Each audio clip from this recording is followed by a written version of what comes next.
for their first. I think it's a really cool storyline heading into today's matchup. Sleepy Hollow winning their first section championship out of Section 1 in nearly 50 years. Meanwhile, the Redjackets won their second in 3 years, but first time that they've made it to the Dome.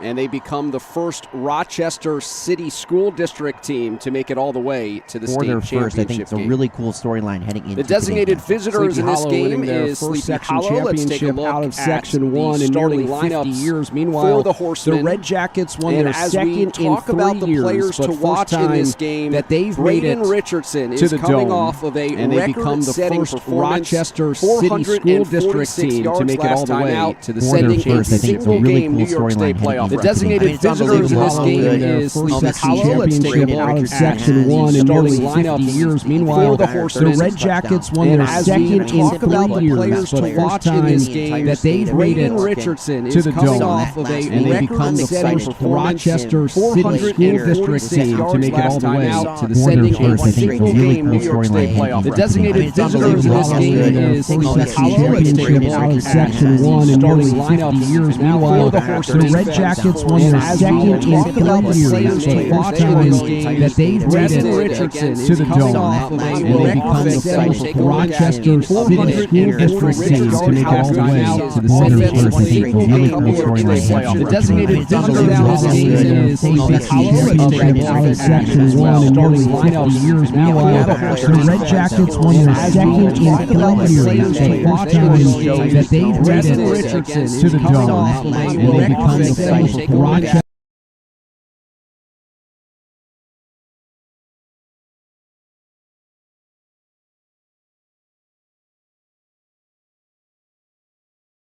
years. Meanwhile, the Redjackets won their second in 3 years, that they made it to the Dome, and they become the taking his second year as the starting quarterback under his dad.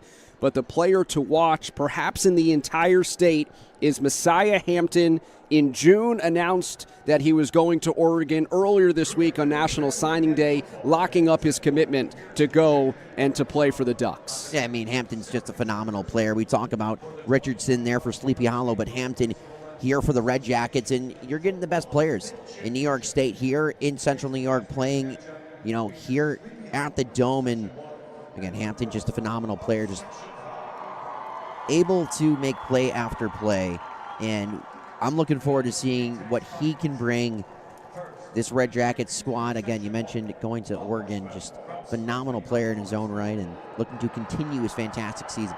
The Horsemen of Sleepy Hollow being introduced to the Dome crowd as they run onto the field as we check the starting 11 defensively for the Redjackets. Anthony Omibe is a returning All-State first-teamer at defensive end this year with 19 tackles for a loss, leading the team along with 11 sacks. Best for the Redjackets as well. Yeah, once again, this is a great defensive unit for Monroe and a really collective unit. You don't just have one player that leads the way. They have some guys, obviously, in the statistical categories that do lead the way, but overall it's a collective unit that plays really well and rallies to the football and makes big plays every single week. Did so last week and looking to do that here this evening. Redjackets allowing just under 3 points per game, although they've given up 21 in their last 2 as part of the state playoffs. Let's take a look at our officials. Great to have a full crew. The lines, the Chang Gang as well, also officials. It'll be led by our referee, Michael Whalen. Yeah, once again, here for the NYSPHAA championships, you're going to get the best referee crew possible and to make sure that the game is played clean and have the best matchup possible. Class B championship here on the NFHS network, moments away from the Dome as we step aside for the national anthem.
Captains will come to the middle of the field for our opening coin toss. It's the 4th of 5 championship games here at the Dome this weekend. Tioga out of Section 4 claimed their 5th championship and 4 out of the last 5 years with a championship in Class D over Tuckahoe. Rye completed a perfect 14-0 season with their 5th championship, first in Class A and second in the last 3 years. They took down Brighton. Bronxville earlier today, they completed a perfect season, a 12-0 year, make that 13-0. Their second championship, taking down perennial power Shenango Forks. And being able to be on the call for the 2 games that were played yesterday here from the Dome. Once again, 2 phenomenal matchups that took place yesterday on the call for the earlier game that just took place with Bronxville winning that state title. And once again, I mean, this is what the weekend's about. You get all the best teams in New York State coming here to Central New York to play for one thing, and that's a state championship. And we talked about it earlier in the pregame. You know, both teams here looking for their first.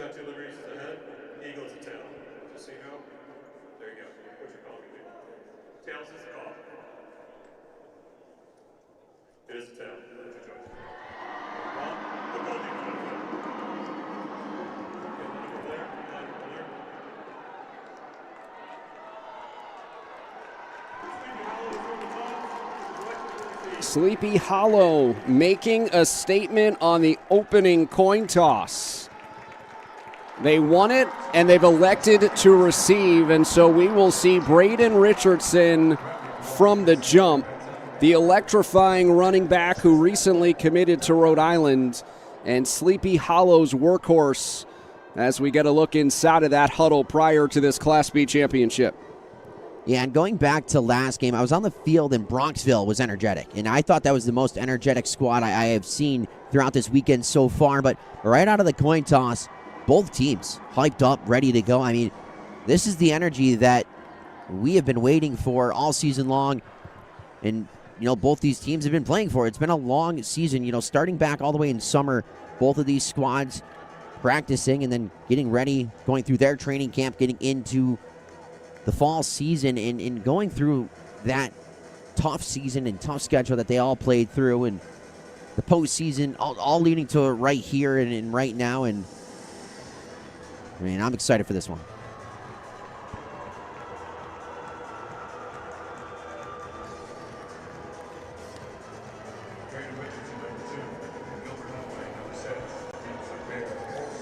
Brian Walker will kick things off for Monroe. Braden Richardson, 2 in the white. Gilbert Onway, 6 in the white. Back to receive.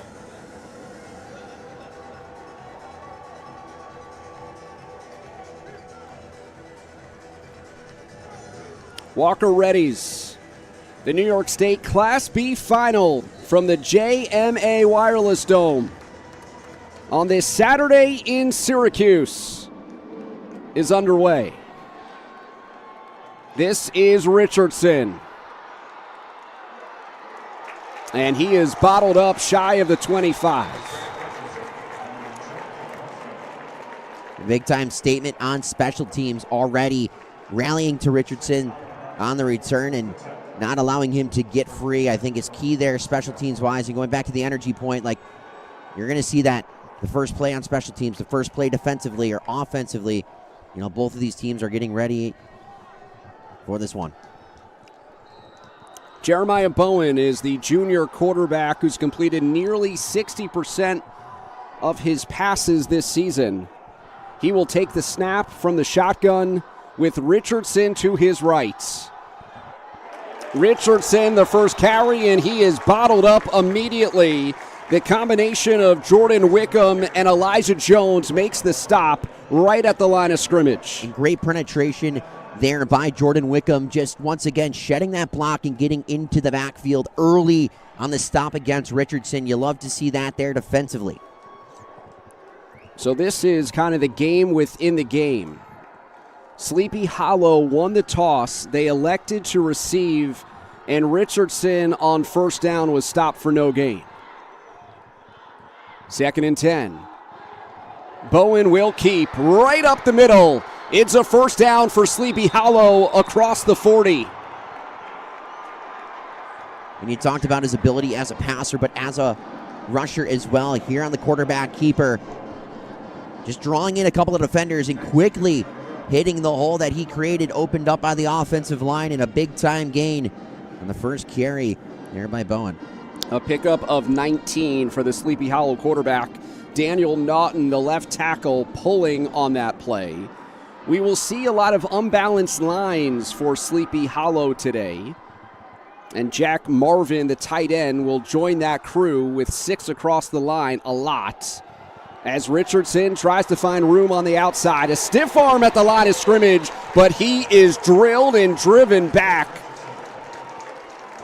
And you could just feel the excitement on the Monroe sideline as Gregory Grant strung out the play to make the hit. And watch Grant here just staying with it, making the tackle, wrapped up, routinely driving Richardson into the turf. And that's what you love to see for this defense. They are not making it easy so far for Braden Richardson. Messiah Hampton with his third best 63rd tackle made the initial contact before Grant, the strong safety, helped finish off Richardson.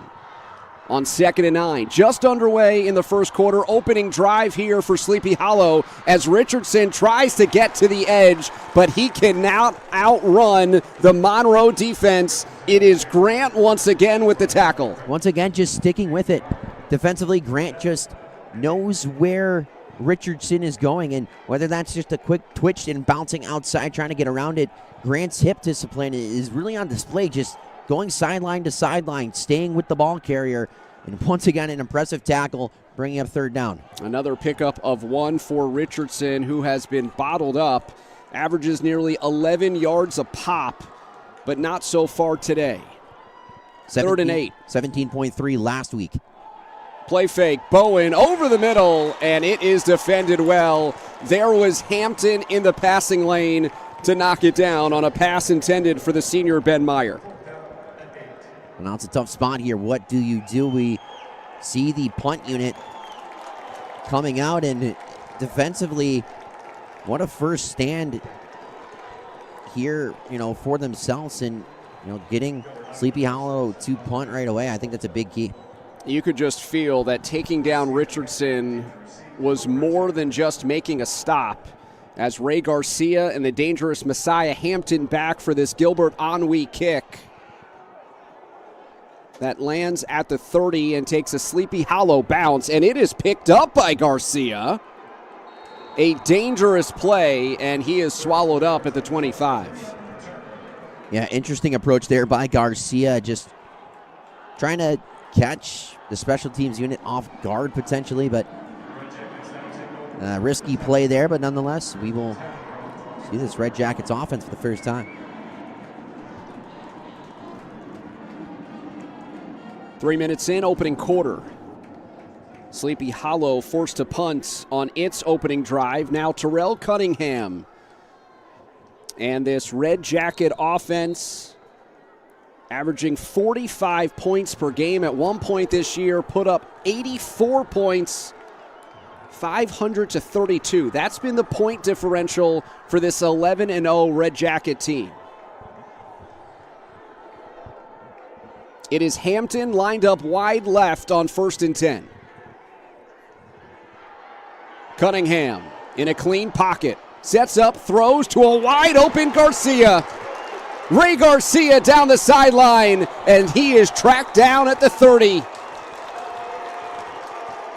What a first play from scrimmage for this Red Jackets squad. It's going to start with Cunningham. A clean pocket, the offensive line doing a nice job of winning their battles up front.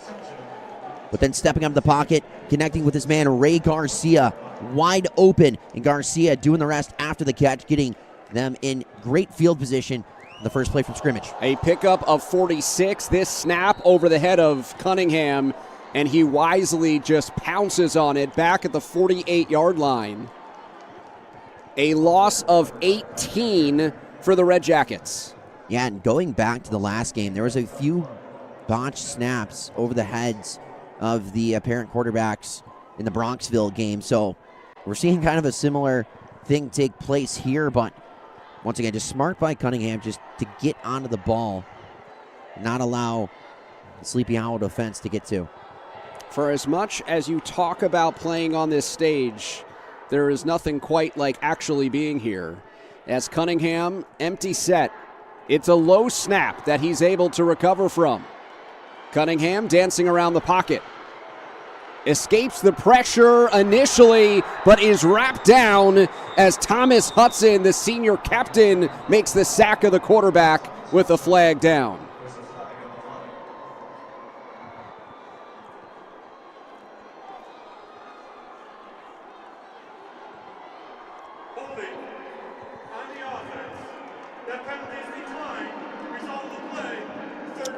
Michael Whalen, our referee, making the holding call.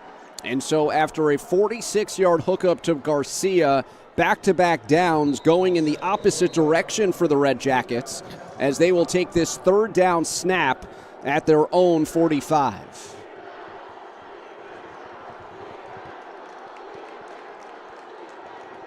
Sleepy Hollow, a proud football town, even without the recent success, making some noise on the far sideline.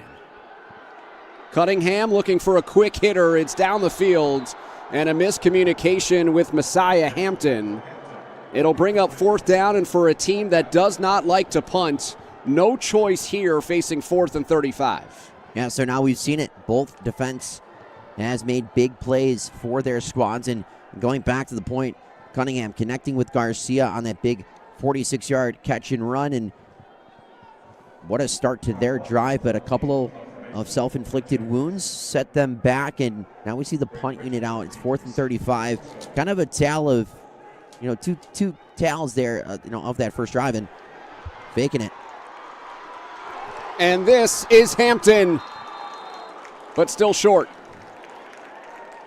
So they got some yardage with the fake, but they come up short of the first down, and that is how much this team does not like to punt.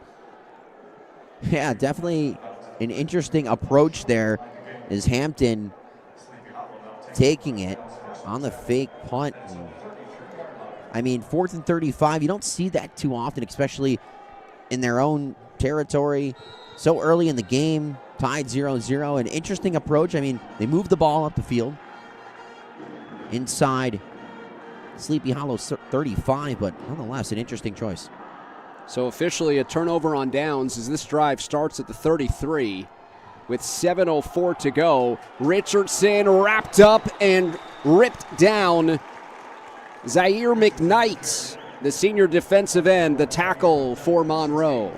Yeah, McKnight, 6 foot, 235 pounds, and you talk about a multitude of players on this Red Jacket squad, not making it easy for Richardson to get things going. And we talked about how good Richardson was last week and how good he's been all season. It's been a slow start here for number 2.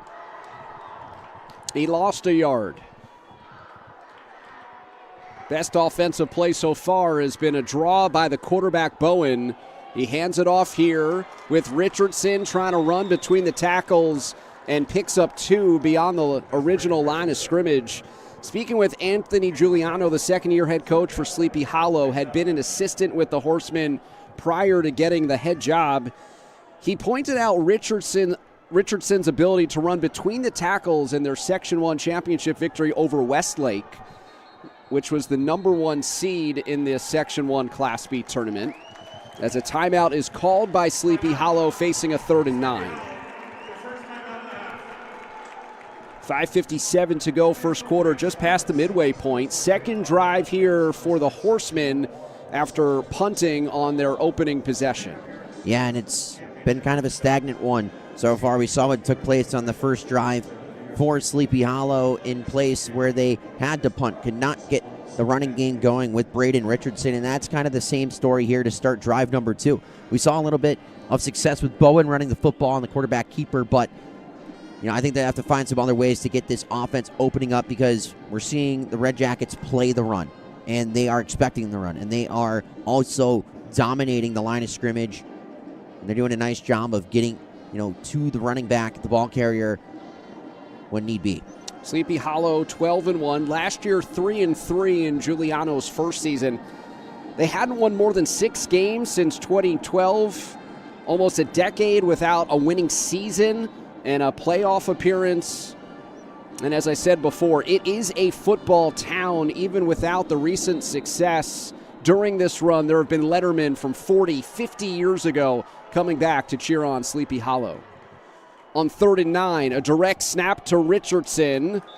The Wildcat formation only results in a pickup of 1, and the Horsemen forced to punt once again.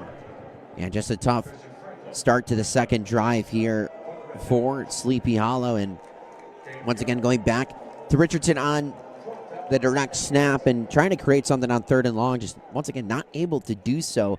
I mean, we just keep seeing it time and time again. Swarming to the ball carrier, playing downhill football defensively, and it's worked out. On way to kick. Hampton watches it. Garcia vacates the area after that risky choice last time. Good kick by Onway. That is downed inside the 30. Yeah, so we will see the Redjackets offense for the second time, and 5:13 left here in the first quarter. Both teams getting a lot of chances to showcase their offense and defense here early. And we'll see what they can do here. Obviously not the first drive Redjackets would have liked, but another chance here and for the second time. A 0-0 game, and see what they can do. Both teams getting a lot of chances to show. 1st and 10 for Monroe at the 28. Pooty Cunningham calls for it as a man shifts in the backfield. Cunningham stepping up and getting taken down. The rush once again for Sleepy Hollow, getting all the way home, this time in the form of Michael Variano. And Variano doing a nice job of just kind of sticking with it and not allowing Cunningham to take off and try to break through the second level and get some yardage there. So a nice job by Variano of, once again, just sticking with it and making a big play defensively. A loss of 1. Second time that Cunningham has been sacked. 2 years ago, made it to the state semifinals in Class B and lost to Maine Enwell, the traditional power. Garcia is moved around the field quite a bit, officially listed as an athlete. He takes it there on the jet sweep and gets taken down behind the line for a loss. So now we'll see what the Redjackets got offensively. It's 3rd down and 10, not the usual spot an offense would like to be in. You know, typically we're probably going to see Cunningham in a widespread formation, potentially an empty look, and we'll see this ball distributed downfield. Hampton is wide left as Jermaine Montgomery checks back into the game on Cunningham's right. On 3rd and 10.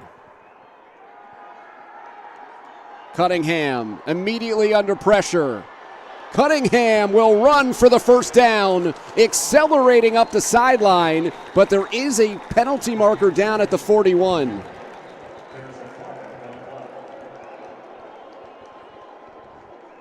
We will hear once again from Michael Whalen. It appears, and it is, a hold against the Redjackets that will bring this first down run and scramble back. And you can hear the Horsemen faithful, you can't do that. On the offense, 10 yards to the spot of the foul. Replay 3rd down. They've all magically become referees on their trip up from Westchester. Exactly, and, you know, they're closer on that right sideline than we are. They saw it, just letting it know, but... Yes, just in case, you know, the referees needed some assistance. There were a couple hundred more willing to give their help. Hey, they're all in favor of helping out their squad any way possible. So a spot foul will bring this back 10 yards and make it 3rd and 9 from the 29. Opening quarter of the Class B final.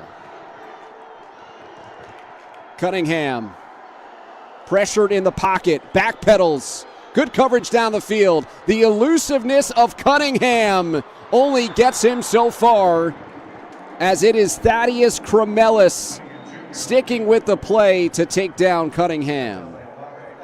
I mean, just what an effort by Cunningham just to at least escape the sack and get himself a bit downfield. It was an impressive run, but once again, you just got to credit, this defense of Sleepy Hollow just not allowing Cunningham to really play the game that he likes and making it uncomfortable for him here on the second drive. They snapped it to the up man Hampton on their last punt. Brian Walker is out there in kick formation.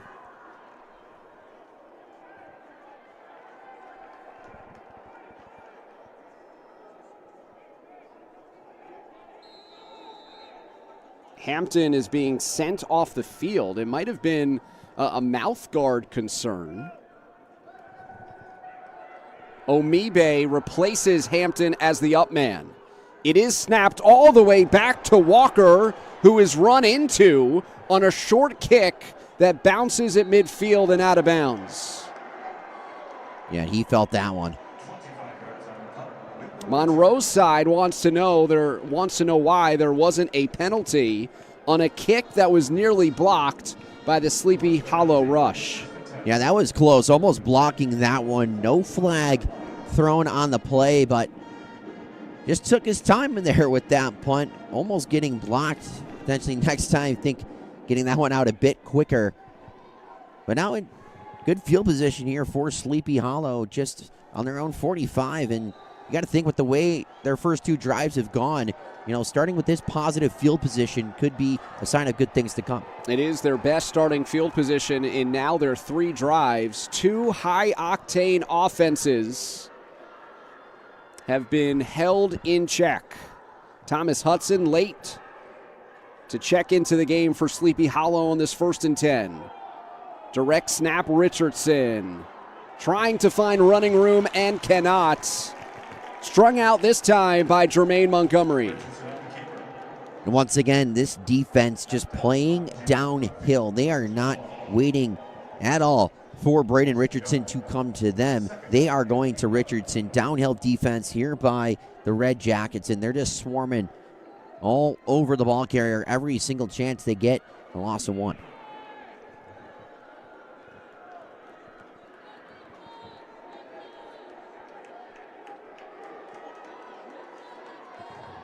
Second and 11 after Richardson was dropped for a loss.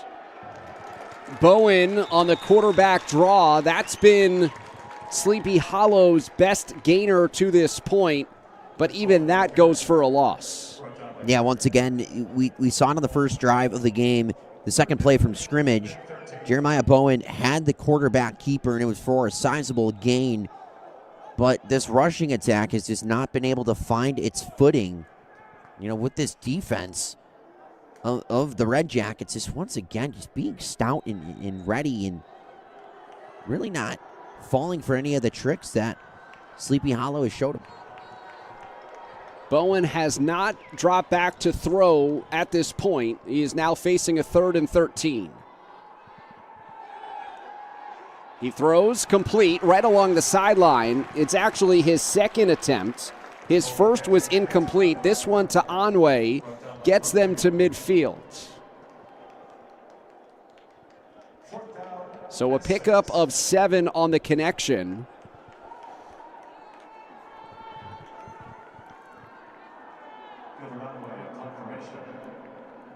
Gilbert Onway after the catch will now drop back to punt. Garcia and Hampton back once again for Monroe in the final minute of play of this opening quarter. Yeah, not too much on that punt there. Just goes directly out of bounds, marked at the 31, it looks like. So decent field position coming up here for the Redjackets, but once again, neither offense can really find their footing or get anything to go. And pretty much anybody's game up to this point. We talked about how both teams have yet to win a state championship. And that intensity, you're seeing it on display with each other's defenses really playing well here so far. 3 sacks already for the Sleepy Hollow defense. After their opening play of 46 yards to Garcia, the offense for Monroe has been held in check. A handoff to Montgomery. Staying on his feet across the 35. He'll be marked down after a gain of 5. Yeah, tough run there by Montgomery, just, kind of creating some traffic for himself and finding his way for a positive gain, and kind of like that there for the Redjackets. So in a game that was billed as a potential shootout, has gone in the opposite direction. We are scoreless through 1 quarter of play in the New York State Class B final. Sleepy Hollow of Section 1, Monroe of Section 5. Scoreless through 1 quarter on the NFHS Network. This presentation of the NFHS Network is brought to you by Academy Sports and Outdoors. Have fun out there.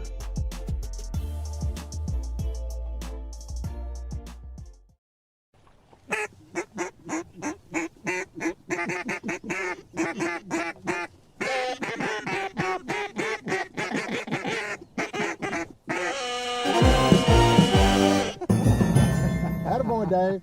At Price Chopper and Market 32, we want to help you shop smart to get the best quality and value for you and your family. That's why we created more ways to save. Just use your Advantage card to save your way with weekly specials, price chops, lowdowns, stock-up savings, fair to compare, and Advantage rewards. Now that's smart shopping. More ways to save at Price Chopper and Market 32. Back here inside of the JMA Wireless Dome. For some of us, it's the Carrier Dome here on the campus of Syracuse University. Over 3 decades of state championship games played here in Central New York. Back with our WNY Athletics crew with Evan Harrington, David Resnick. It is scoreless between Sleepy Hollow and Monroe to begin the second quarter as the Redjackets will carry over possession facing a 2nd down and 4. Sleepy Hollow showing blitz. Estevez backs off. Cunningham again under pressure, but unloads this one to Luis Falou. And he is swarmed immediately right at the 37, the original line of scrimmage. And a great job defensively by Sleepy Hollow, as that play could have broke out something big for the Redjackets, but kind of coming to the ball carrier, wrapping up nicely done there. But Cunningham doing a nice job of extending the play, keeping it alive, trying to get something positive there, bringing up 3rd down and 4.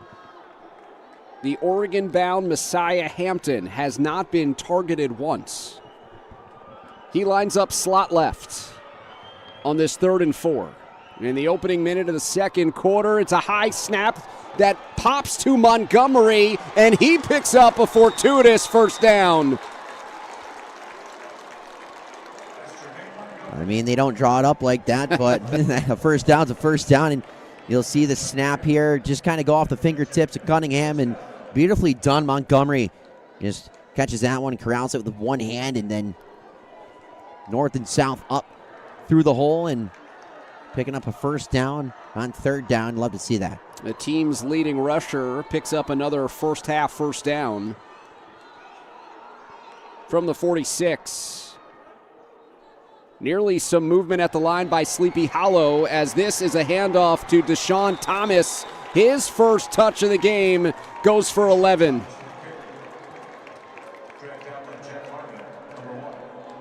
And the tackle by Jack Marvin there defensively for Sleepy Hollow, just not allowing the ball carrier to go any further, just jumping right on the back of him, just to making sure, bringing him down. Hampton slot left once again, averages nearly 20 yards a reception. Sleepy Hollow has made him a non-factor so far. Another high snap. This one redirects to Thomas, and unlike Montgomery a couple of plays before, Cremelis buries him behind the line of scrimmage.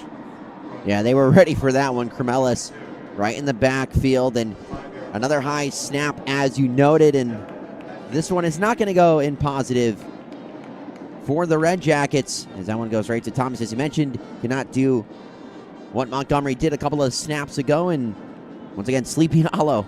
They weren't asleep for that one. They were right on cue to make the stop defensively.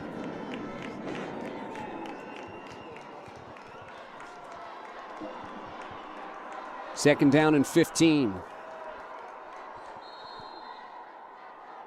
And a flag is thrown by the back judge. This might be a delay of game. And it is. Even with the benefits of a play clock, Monroe takes the 5-yard penalty. They beat Lackawanna in the state quarterfinals a couple of weeks ago by a sizable 40-14 margin, but they had snapping issues 2 weeks ago. Last week, a victory against Owego Free Academy of Section 4, 48-7. Here they're having the issues in a tie game in the state final as Cunningham is going backwards, and another sack for Sleepy Hollow. Michael Variano once again. And Variano just simply sensational on that rush, getting free, and he had one goal in mind, and that was to bring down Cunningham, and just not giving up on the chase after the quarterback, and a big-time sack, bringing up 3rd and 38.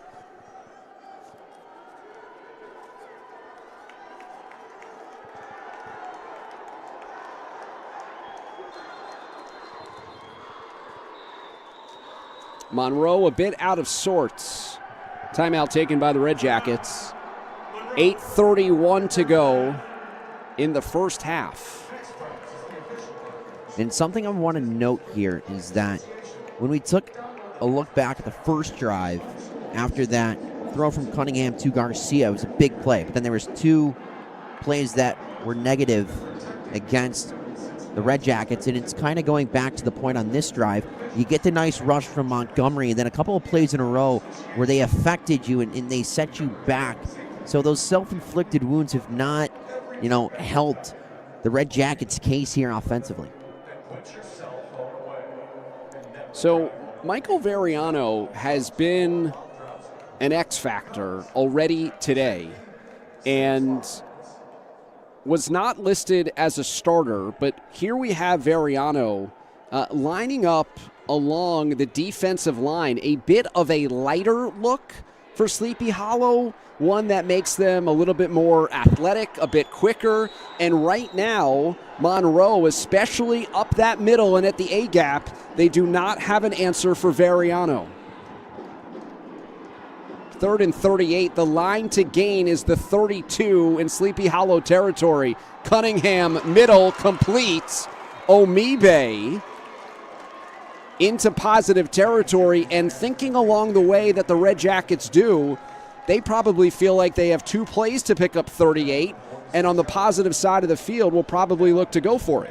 Yeah, I'd agree, and I would have liked to see Omibe maybe potentially stay on his feet there, trying to pick up a couple of extra yards, but yeah, Cunningham doing a nice job just finding his man over the middle. Potentially, if he stays on his feet, maybe pick up an extra 5 or 6 there, but 4th down nonetheless. Contorted his body to make the play and got off balance on that gainer of 24. Once again, the line to gain is the 32-yard line. Cunningham under pressure. There is Variano in pursuit, and Cunningham goes down one more time. Cremelis, another sack, and it's a turnover on downs. And you pointed him out, and he showed out Variano on the rush. Cremelis, the one who brings down Cunningham, and here it is once again. Variano just shoots himself right through the gap, and alongside Cremelis there to kind of clean things up, and that is just a big-time defensive play on 4th down by Sleepy Hollow, and now they give themselves their best field position of the game so far on the positive side of the 50, on the 46 of the Redjackets. What a start here for Sleepy Hollow.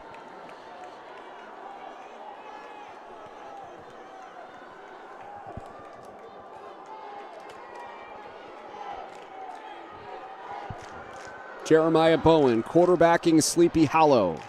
The play fake to Richardson, and was looking for Richardson out of the backfield. It's a dead ball on the incomplete forward pass. 2nd and 10. And I think right now they're looking to get Braden Richardson the ball any way possible. They tried running the football with him a multitude of times, really having tough efforts to create,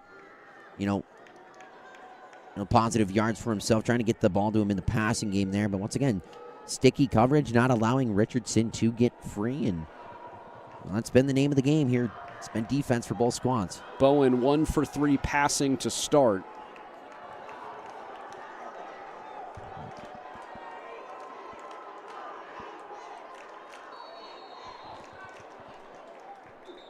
Another flag thrown by the back judge. And now it's a 5-yard penalty against the Horsemen. It just seems no matter what, for both teams on offense, they'll have a positive start. They'll have a big play or something will go right for them. But then there will be a series of 2 or 3 things in a row that just hurts them. And these self-inflicted wounds just have really set back both offenses and really has put them in tough spots to try to move forward, to gain yards and positive and get their first points of the game. Monroe has bottled up Richardson, the runner with more than 2,400 yards on the season. Bowen fakes the handoff, trying to get to the edge, and he will slide down in front of James Broomfield. And I like that play there from Bowen, the quarterback keeper, and a little shake in the backfield to create some space for himself and positive yards there.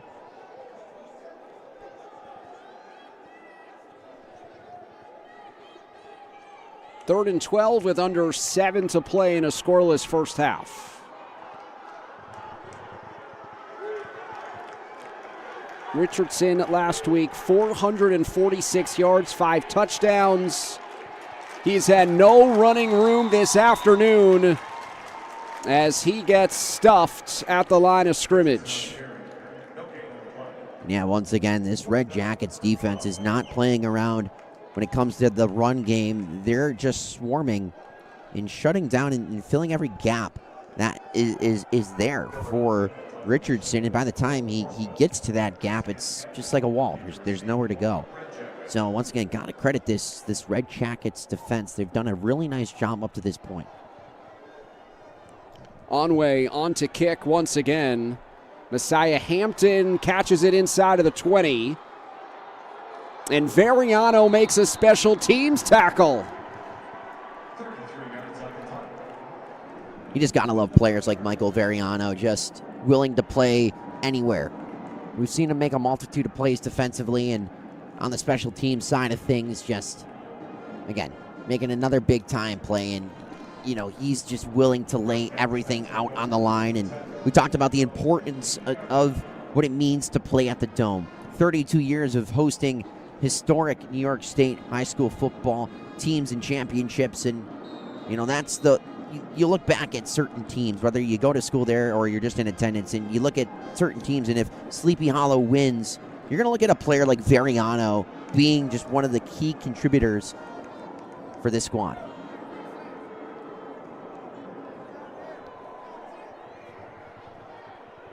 From the 15, it's 1st and 10. Pooty Cunningham takes the snap, looks immediately to Hampton, targeted for the first time as he makes the catch, and he's out to the 25-yard line. Should be enough for a Monroe first down. Once again, just getting his man in space and letting Hampton go to work. And we talked about how big time of a player Hampton is and where he'll be after his high school days are done. But It's trying to get this guy more involved because he is an X factor. He's a dangerous player. If you can get the ball in the hands of number 2, good things will only happen. So he's lined up wide left now after a pickup of 10.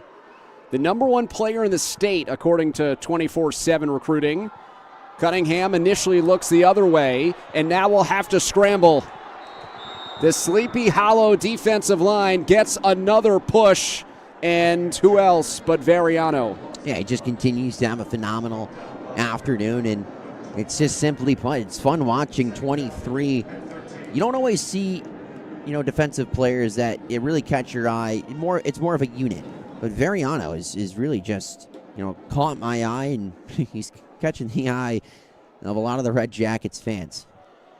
A natural linebacker playing across the defensive line. A loss of 3, 2nd and 13. Cunningham will find Hampton on the quick slant. Stepping out of one tackle and getting loose for a few more yards. Look at the effort it takes to take down Messiah Hampton. And at the end, finally wrestled down by Thomas Hudson. But just watch this. Hampton, he'll get the ball and he'll say, "Get off me. I want to see some yards after the catch." And this is why I'm the number 1 ranked player in the state of New York. Just grit and effort, pulling his team forward.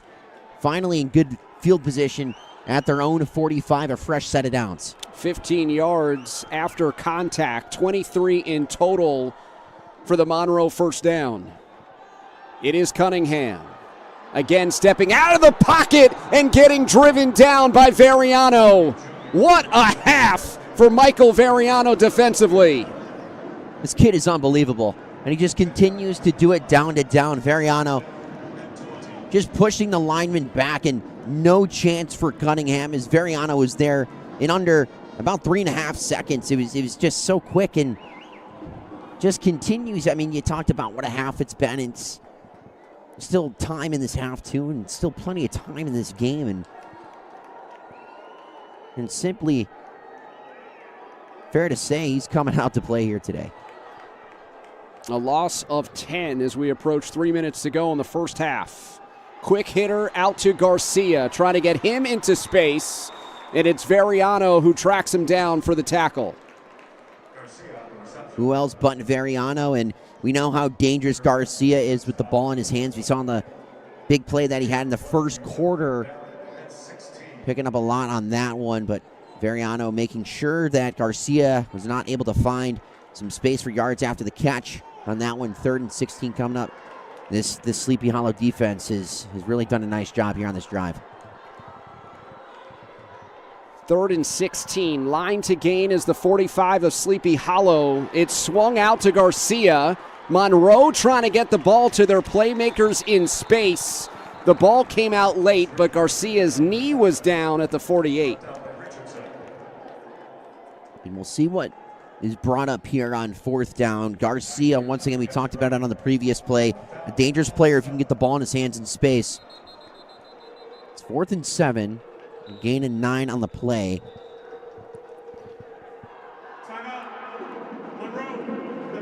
Second timeout taken by Monroe. This drive, they've been into the quick hitters, starting it with a couple of targets of Hampton. Garcia getting into the passing game as well. And not only, I think it's an idea of trying to get the ball in your playmaker's hands, Cunningham hasn't had a lot of time to sit back and survey. No, he has not. And we talked about Michael Veriano being really the catalyst for the reason why, but this defensive line overall has really done a nice job as a group, led by Veriano. And we'll see what they can do here if they do decide to go for it on 4th down with Cunningham, because it's going to have to be quick. You are not going to have the ability and the chance to sit back in the pocket and try to pick apart this Sleepy Hollow defense, because the rush will get there. It will get there quick, and they come back out onto the field, so we'll see what they got here on 4th down and 7.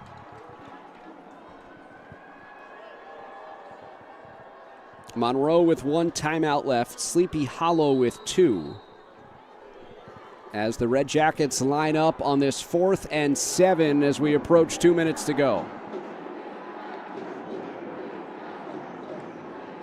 High snap once again. Cunningham does not pick it up. It was overrun by Sleepy Hollow's Michael Variano. He was thinking scoop and score, but either way, it's a turnover on downs. And just once again, another snap just over the head of Cunningham, the quarterback, and just another self-inflicted wound. You can't have that. Turnover on downs.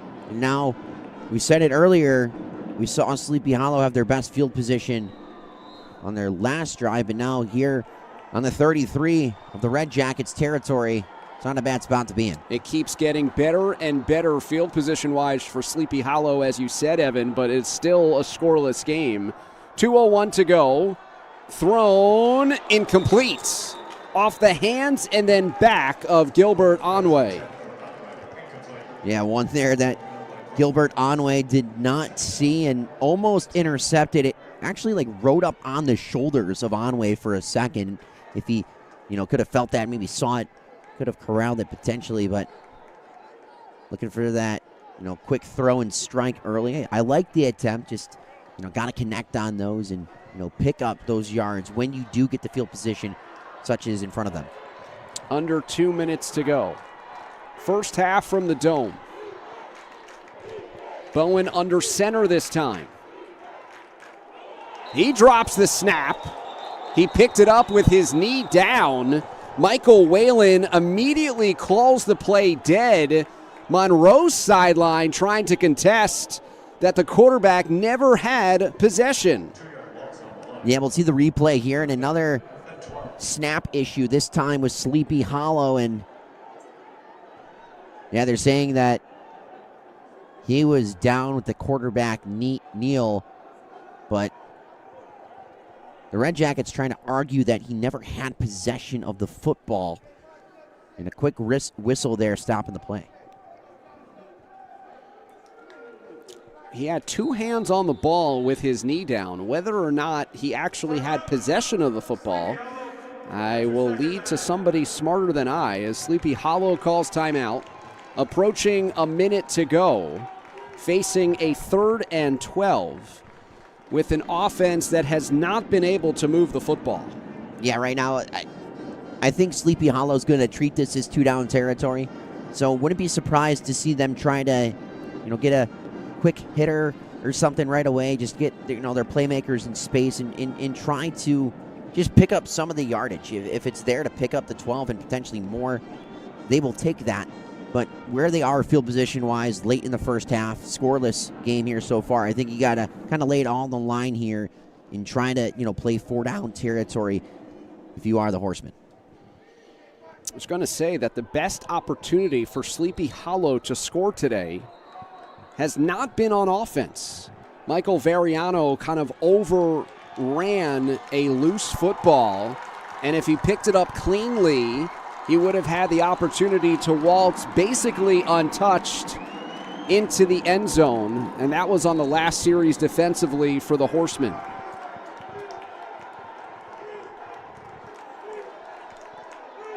Once again under center, Bowen rolling out and hits, taken down. Anthony Omibe with the sack of the quarterback. And Omibe looked like he only got one hand on Bowen, but it was enough to bring him down. And here's the replay with it. Bowen, the play fake, trying to catch the defense off guard and trying to get past Omibe. And yeah, once again, looked like he only got one hand, potentially got the second in late, but it was enough to bring down the quarterback and a big-time sack on 3rd down and long. Monroe using their 3rd and final timeout to preserve the clock. 65 seconds to go, not allowing Sleepy Hollow essentially to take off upwards of 40 seconds prior to snapping the football. So potentially interesting situation here for the Red Jackets, where they're about to get the ball back with about a minute to go, and then they will receive the second half kickoff. Yeah, a chance to double dip for themselves, and we'll see how things take place here after the punt. On way to kick for Sleepy Hollow. Better boot this time, sending back Hampton, who catches it over the shoulder at the 10. Good coverage by Sleepy Hollow, and similar to when Monroe takes down Richardson, you could feel the energy from the sideline when the Horsemen are able to bottle up the dangerous Messiah Hampton. Yeah, exactly. And now it's going to be a long drive here for the Redjackets, pinned inside their own 10, and not the position they would like to be in on their own 9. It will take 91 yards to find their way to the end zone here with only 54 seconds to go. 5 possessions for Sleepy Hollow, 5 punts. Monroe takes over inside of the 10 with no timeouts and 55 seconds to go. Remember, this has been a team that has struggled to snap the football. This is not exactly the field position in which to continue that trend. And, you are right about that. Cunningham calls for the shotgun snap. It's a clean one, and he airs it out to Brian Walker. It's a completion across the 15-yard line. Redjackets don't have a way to stop the clock as they try to hurry back to the line for second down. A pickup of 8 out to the 17-yard line. Half minute to go, first half. Scoreless. Cunningham takes the snap, airs it out. Hampton with the catch, immediately covered by Jack Marvin, who drives him out of bounds. The clock stops with 24 seconds to go after the Monroe first down. And I like that defensively. Get Hampton out of bounds. It stops the clock for the Redjackets, but in a spot like this, I would rather just get Hampton out of bounds than let him try to create after the catch because he's such a dangerous player. So if you can limit him and his ability on the field, I think that's a win, even though they did stop the clock. There with 24 to go. Fresh set of downs at the 24. Flag is thrown. Cunningham escapes a tackler. Looking to run around Veriano. He throws a dart to Fallu, but multiple flags thrown, and all indications this is coming back. Cunningham keeping the play alive and throwing a dart down the field. Would be good for a first down.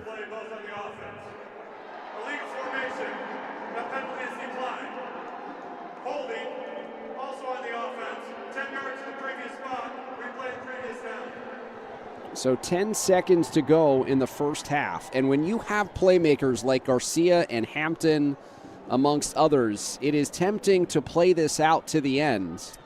But there is probably more harm than good that can be done at this point in the game.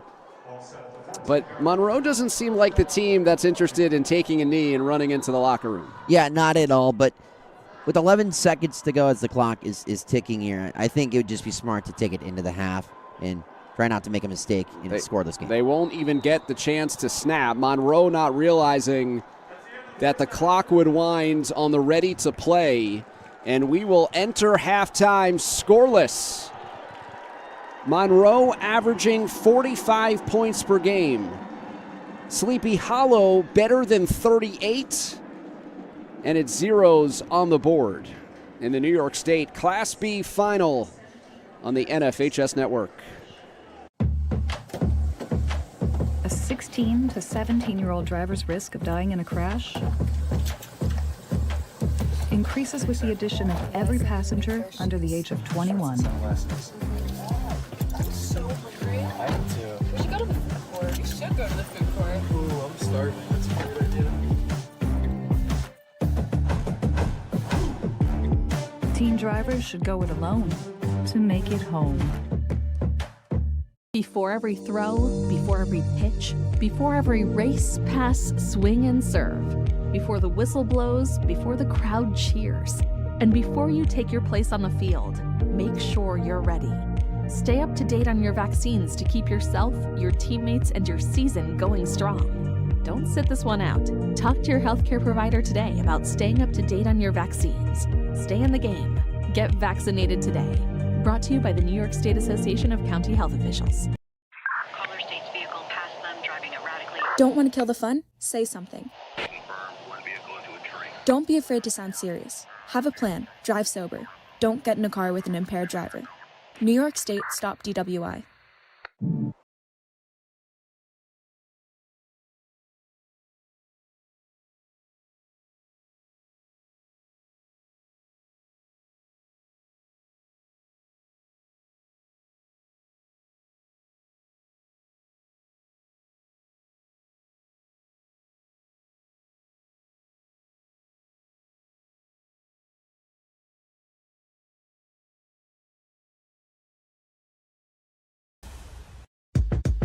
Our number one priority is protecting our players. That's why we're writing new rules for the sport and developing innovative educational tools that protect our athletes. This is player protection. This is high school football. Inside of the JMA Wireless Dome here in Syracuse, New York, as the Sleepy Hollow cheerleaders finished up their routine.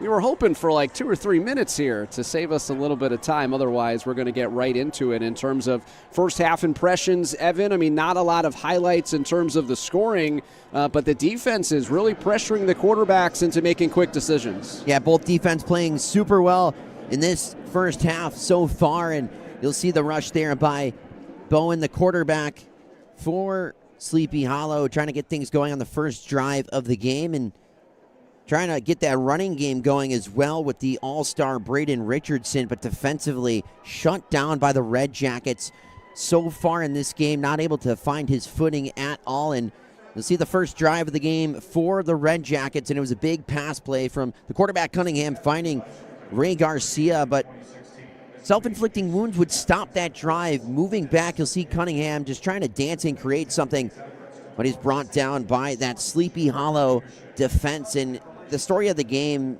here so far was just the Sleepy Hollow defense kind of taking over defensively against this offense of Monroe, and seeing the Redjackets back on offense, and a couple botched snaps also to take a look at. And that one picked up by Montgomery Jr., the running back, piling it forward.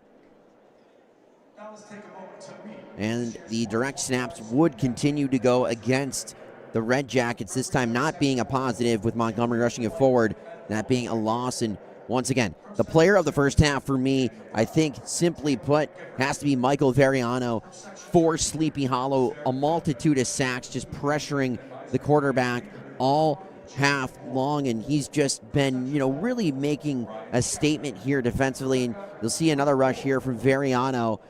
A hurry at the quarterback. That one going to be finished off by Cromelis. Just Cunningham not having free space all day long, but really the big play by Messiah Hampton, and really his only big play of the first half, trying to get Hampton involved. We talked about how good of a player he is, an X factor at the receiver position. His real big play of the first half, and once again, Michael Veriano stapling his name and cementing it on the first half, almost having a scoop and score touchdown there on the botch snap once again, but picked up. And we thought that Sleepy Hollow would be able to get things going here with the best field position that they had the first half, starting on the 33 after the turnover on downs. But once again, a couple of self-inflicting wounds and not able to get things going. You see Bowen getting sacked there, losing a bunch of yardage, and just, once again, the mark of this first half was great defense in the offense is just not able to find their footing. Monroe had 46 yards on their drive starter to begin the game.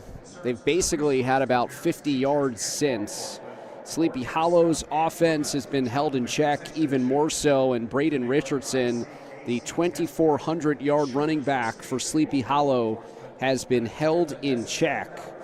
5 drives for Sleepy Hollow, 5 punts. 5 drives for Monroe, a punt and 3 turnover on downs, plus their 5th and final of the first half, running out of time into the break. They will get the ball to start the second half. And when you talk to coaches, they'll say that sometimes halftime adjustments are a bit overrated, but I think today they will be key. Yeah, I think they are going to be key. Only on one side of the ball, though. I don't think any team would want to change what they are doing defensively. Both defenses has been stout, but offensively, I think both coaches would like to see more out of their big-time playmakers. And we've seen some great plays from Hampton when he's gotten the ball, but it's, can you get him the ball? And same thing with Braden Richardson. We really have not, seen him take over this game for Sleepy Hollow like we've seen him do a multitude of times throughout this regular season and postseason. We talked about his game last week, 466 yards, 5 touchdowns. Just a historic game for himself, a long of 89 in that one. So we haven't seen that version of Braden Richardson, and I'm sure that, the coaching staff is going to look to get number 2 involved here for half number 2. They did try to run him inside, run him outside. They even put Bowen under center for one of their last drives, but nothing has seemed to work in finding Richardson some running room. So halftime here in the New York State Class B final, Sleepy Hollow and Monroe. A scoreless first half here from the Dome.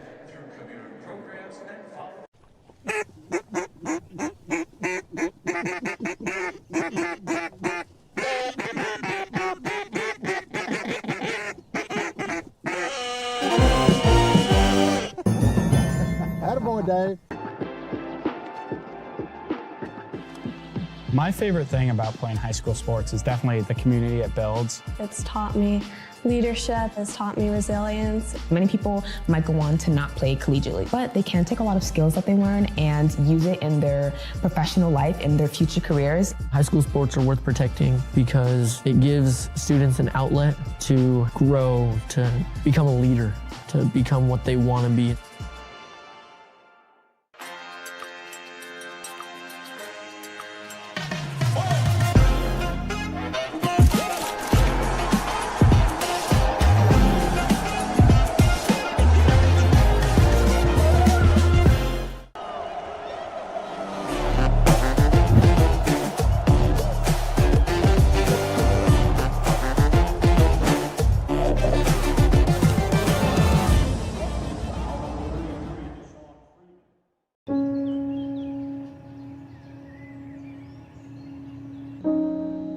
This high school gym used to be packed most nights.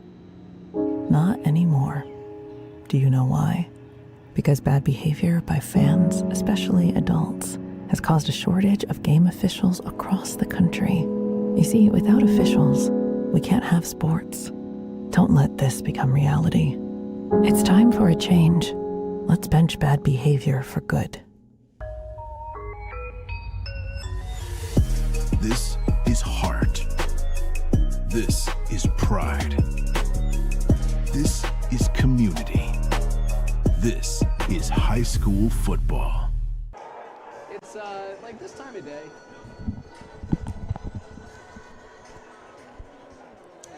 Sleepy Hollow and Monroe. Halftime here at the Dome. The Horsemen have returned to the field for some warm-ups prior to the start of the second half. 4th of 5 championship games from the Carrier Dome, or the JMA Wireless Dome. Was bound to make that mistake a time or two today. I still call it the Carrier Dome. Back in 2017 when my high school, West Seneca West, came here when I was a freshman in high school, and I was the Carrier Dome. And you know they charge you for that, right? They did. Yeah, every time you say Carrier here, you get a bill. Oof. Yeah, be careful. Class D, Tioga won 13-1 on the season, taking down Tuckahoe of Section 1 for Tioga. It was their 5th championship overall and 4th in the last 5 years. Rye completed a 14-0 season in Class A with their win over Brighton. It was their 5th state championship.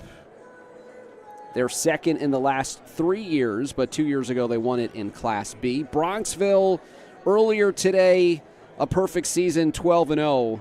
Their second state championship all time, taking down Shenango Forks, the perennial power in Class C. We're at halftime of Class B, and our nightcap to wrap up today's triple header in AA, the two-time defending champs, the CBA brothers, winners of 40 straight games, will take on Saratoga Springs in the Class AA championship game as Saratoga Springs tries to win their first state title as the Blue Streaks make it back to Syracuse for the first time in over a decade. Yeah, I've had the privilege to be on the call for some of the CBA of Syracuse games throughout this season, and just an excellent team, and really, the big ticket team here, and we saw what they did last year here at the Dome against CBA of Albany. So just a phenomenal matchup that is set to take place after this one, and it's been a great weekend. And there's still more to come, which I think is just awesome, and this game in front of us has been awesome as well. It's been the first game this weekend that's been different. There's been a lot of high-scoring affairs between the first three games, and now this one 0-0 heading into the second half. It's been an all-defensive battle, and Variano's been really the player to highlight for Sleepy Hollow here so far. Monroe has made their return to the field. They'll get set to receive the second half kick. Trying to complete an undefeated season and remain number one in the state in Class B. They are tied for first in the state rankings with Sayville, who last week, or a couple weeks ago, that was last week, was Thanksgiving, won their Long Island championship. And so Monroe getting to number one in the state, first time that they've reached the top spot in their school history. And it was interesting when Terrell Cunningham, the head coach of the Redjackets, they were in SUNY Cortland at the New York State High School Football Coaches Association 7-on-7 competition that they won. Syracuse football head coach Fran Brown was there, and Cunningham told Brown, "We'll be back," as in we'll be back in the area playing for a state championship. And Coach Cunningham, prophetic, as he has his Redjackets here playing for the Class B state title. It's got to be pretty cool to be able to say that to head coach Fran Brown with the Syracuse football team, and then not only saying that, you get to have that moment, but making it true, making it official, and being back here at the Dome and a chance to win it all. As mentioned previously, first time that a school from the Rochester School District has made it to a championship game. And the team was saying that this is for the whole 5-8-5. There is some great section pride that goes on for these teams, especially as they advance through the state playoffs. Sleepy Hollow, one of four teams from Section 1 to make it all the way to Syracuse. Tuckahoe lost, Rye won. Bronxville earlier today won a title as well.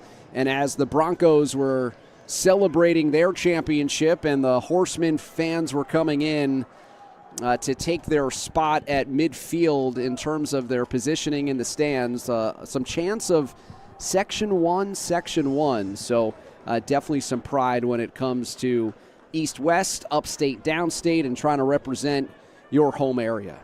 And talking about that, Monroe brought out the 585 sticker on their helmets in regional play, and they have worn it since. So just once again, just the pride for the area, that they're playing for, and that's what the games here at the Dome are all about. You'll have one side rooting for their district, and you got the side right in front of us rooting for their district, and come here to play for the championship, play for just one thing in mind, and that is a New York State football championship. And this game has been the showing of that. Both teams are playing for pride, for their area, for their district, and I think that's what makes not only this game so special, but every single game here at the Dome so special.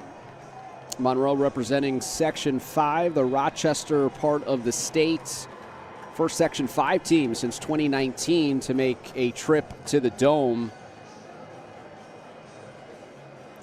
Meanwhile, we talked earlier about the Class C champs, the undefeated Broncos of Bronxville, the only team this year to beat Sleepy Hollow as the Horsemen are 12-1. And a little bit of a mosh pit prior to the start of this second half. So with Evan Harrington, David Resnick, our WNY Athletics crew, Sleepy Hollow won the toss. They elected to receive the football. And so it is Monroe ready to receive the second half kick.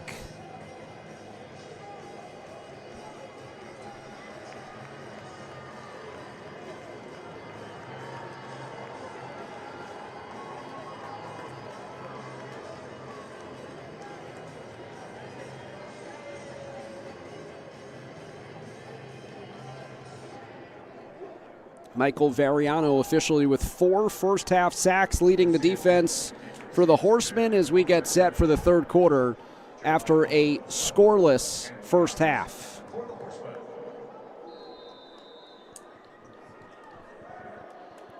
Jeremiah Bowen to kick off. It's a short kick handled at the 35 by Gregory Grant, keeping this kickoff away from Hampton and Garcia.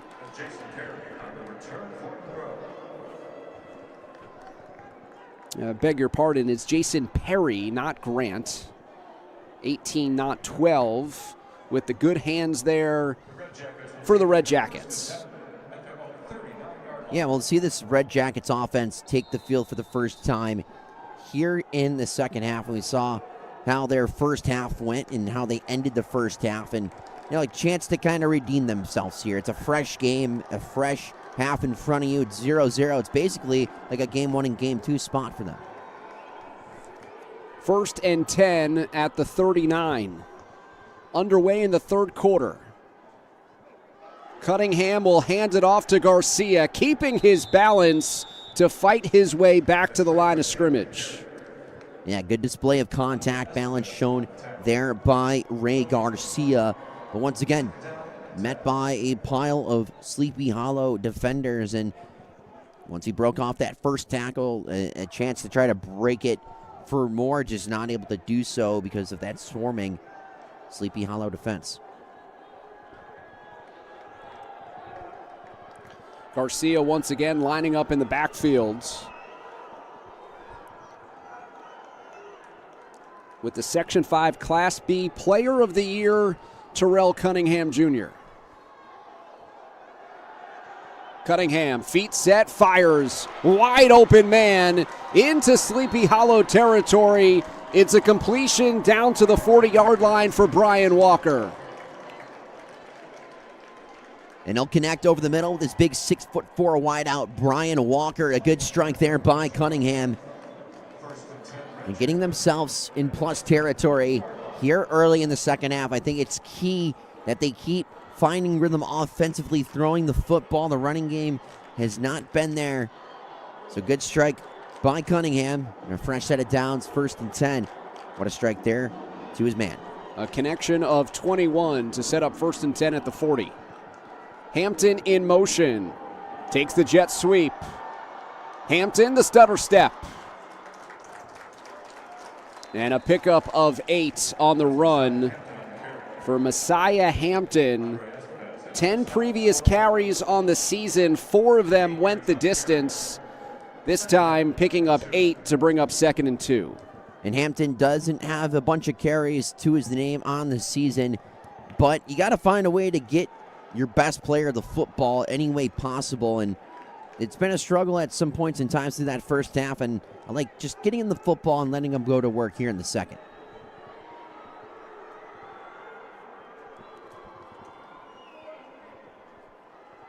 Opening drive of the third quarter. Play clock was down to 2. Hampton the catch.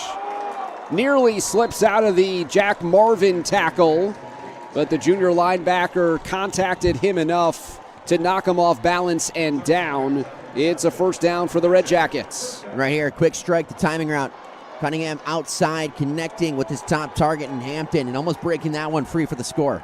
Bowen giving Hampton some space. Cunningham throws a strike, end zone, off the fingertips of Falu. That was a strike thrown by Cunningham, just a little too far in front of Falu, just off the extended fingertips, and I like that. That was a great look offensively for the Red Jackets, just taking the snap, dropping back, and quickly over the middle. I'd like to bring that one in, but a great chance offensively for themselves. He was open on the post route. Hampton in motion. It goes to Montgomery, running left. Jermaine Montgomery, touchdown Monroe.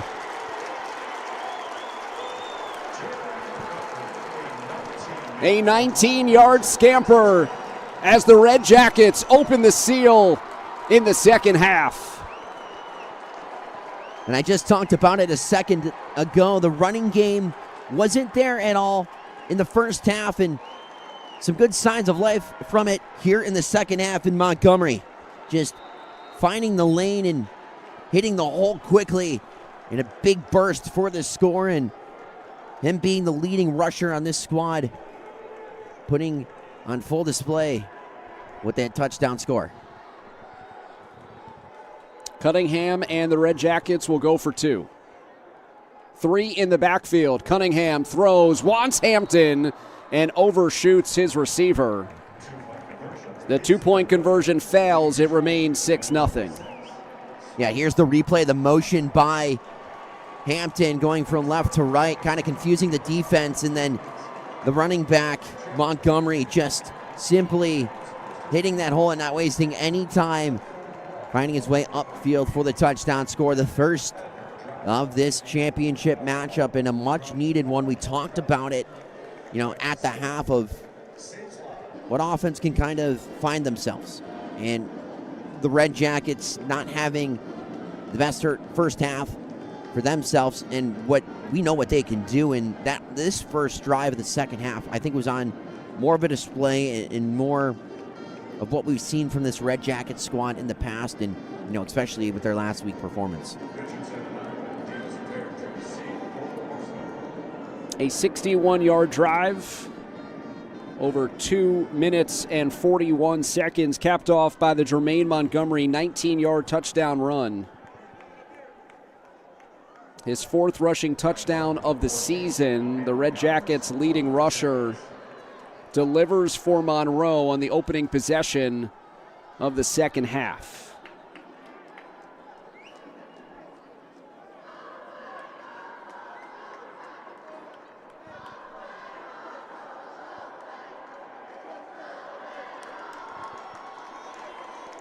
Brian Walker to kick off. Braden Richardson and Gilbert Onway back to receive this kick.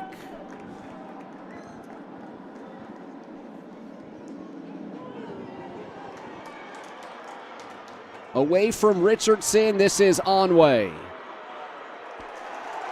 Tracked down inside the 20.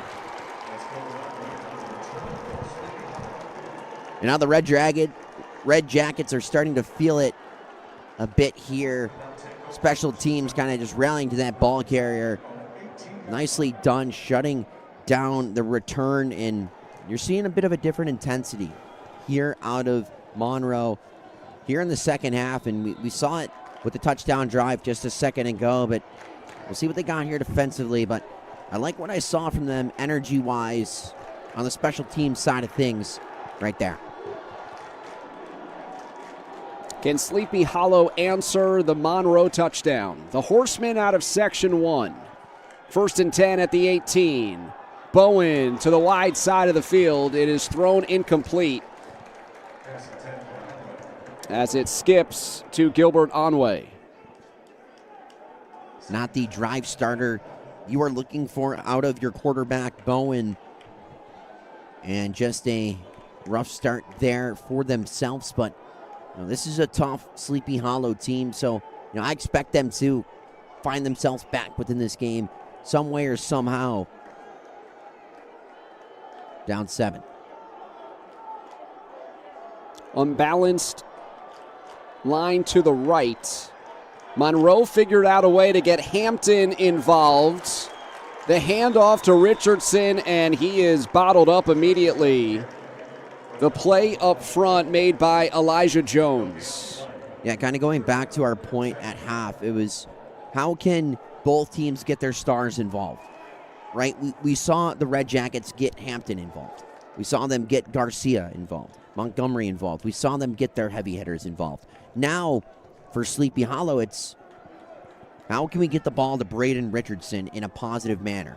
They've been giving him the ball, but he's just been shut down on pretty much every opportunity he's had.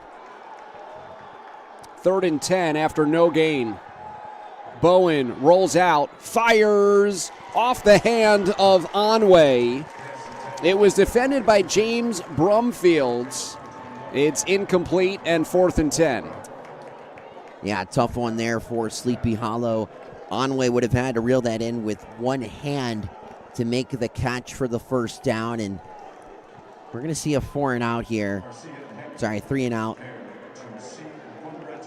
for Sleepy Hollow, and just not the way you would like to start your second half, trying to match once again the Red Jackets score.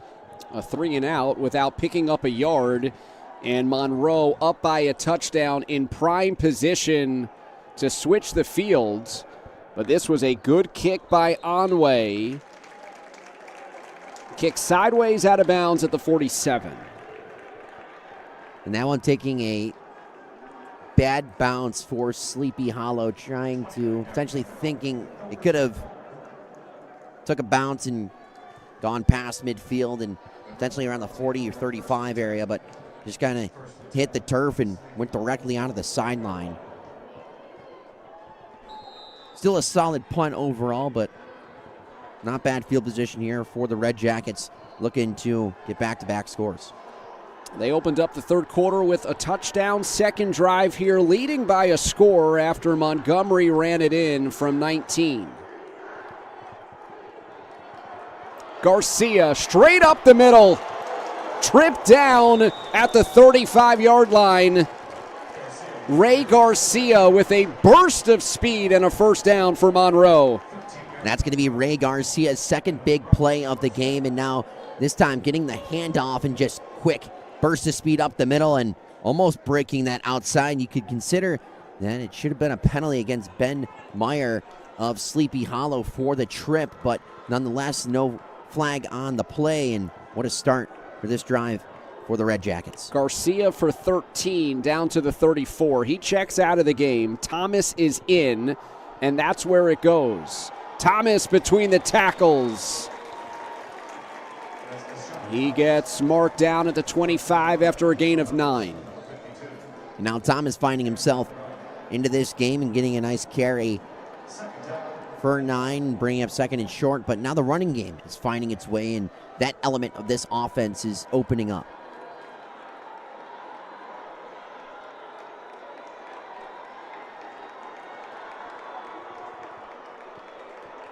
Second and 1. Inside of 7 minutes to play in the third quarter. Thomas with a burst of speed. Got a running start as he hit the hole hard. There is a penalty marker down at the end of the run.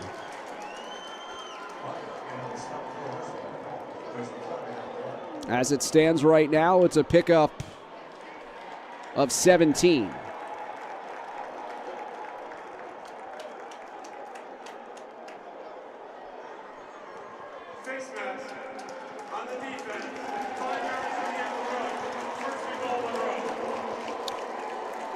Our referee, Michael Whalen, with the call.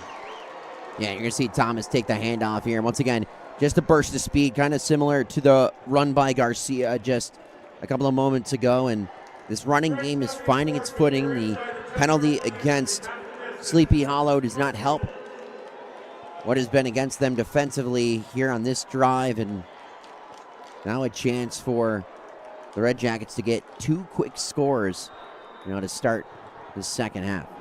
Set up at the 4 after the face mask penalty. Cunningham empties the backfield. Already leading by a touchdown. Cunningham navigates his way in. Touchdown, Monroe. Pooty Cunningham from 4 out. 12-0 Red Jackets. In a story of two halves here for the Redjackets. No points scored in the first half, and now quickly, not even halfway through this quarter into the second half, they already have 2 touchdowns and are looking to add on. Will go for 2 once again. They failed on their first try after their first touchdown. Cunningham the snap. Pushing the pile and in.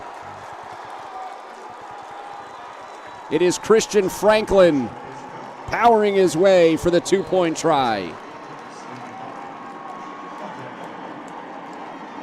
And converting on that one, kind of making up for the failed 2-point conversion last time out. But the motion here, allowing Cunningham to navigate and survey his way through the hole and into the end zone for the rushing touchdown. And here, and the 2-point conversion, just giving it right to Franklin as he powers his way forward into the end zone for the 2-point conversion. As we see Monroe leading Sleepy Hollow 14-0, and going back to that point of just a tale of 2 halves. We saw this Red Jacket squad struggle offensively outside of their first drive of the game, and now this looks like a completely different offense. You mentioned the halftime adjustments that potentially could have been made, and I think it's fair to say that this Red Jacket squad has made some adjustments. Relying a bit more on the running game, mixing up the pass, the run and the pass a bit better after Cunningham was pressured throughout that first half. Sleepy Hollow went 3 and out on its only second half possession. Will we see Braden Richardson get some running room? The electric Sleepy Hollow running back has been bottled up all afternoon. 6:32 to go, third quarter. Sleepy Hollow trails by 2 touchdowns. Richardson gets a running start. He is knocked down at the 32. And now it's battle testing time for Sleepy Hollow, as, you know, being down 1 score in a game is one thing, but being down 2 scores now with the way their offense has been moving the football is another thing. So we'll see how they kind of elaborate their offensive game plan to this and see what adjustments they make, kind of seeing the adjustments that the Red Jackets made to lead to their scores. Richardson is split out wide as Bowen goes to the air, and it's nearly picked off. It was Richardson, the intended target, over the middle, and Christian Franklin knocked it down. And you got to think defensively, the Red Jackets were trying to bait Bowen into throwing that football just because of where they were defensively. Christian Franklin playing off coverage compared to where Richardson was lined up in the slot, and kind of just, you know, inviting Bowen to throw that football and getting a hand on it, almost intercepting it. Richardson, a Section 1 record, 42 total touchdowns, 36 on the ground, 2 through the air, 2 interception returns, so 2 on defense and 2 on special teams. Here he is on 2nd and 10 and gains a yard. The Red Jackets defensively have been terrific, slowing down Braden Richardson. And up to this point, I don't think I've seen a defense overall as a unit just have their way with such a star-studded player in Braden Richardson. I mean, you just listed off all of his accomplishments and the numbers that he's posted this season. They have thrown that out the window, and they are doing a phenomenal job of containing Richardson up to this point. Clock stopped at 6:15 left in the third after Richardson was driven out of bounds. He's hit immediately in the backfield, trying to keep his balance, but the Red Jackets swarm and take him down. Initially, it was Anthony Omibe with the first hit. I think the whole front 7 got to Richardson there, and just as a unit brought him down. I don't think I've seen something like that in a long time. Normally you'll see 3 or 4 guys at most around one ball carrier. Looked like, once again, all the defensive linemen, linebackers, inside corners all found their way there to Braden Richardson. Another 3 and out for Sleepy Hollow. Somehow Omibe was unaccounted for on the line as Hampton picks it up after a couple of bounces. Gets to the perimeter and is marked out of bounds at midfield. There's a good punt there by Sleepy Hollow, but a nice return by Hampton for the Red Jackets, just realizing where the ball was, the bounce it was taking, and just scooping that up and, getting some positive yards for his team on what was a punt that would have put them in their own territory. They find themselves here in midfield.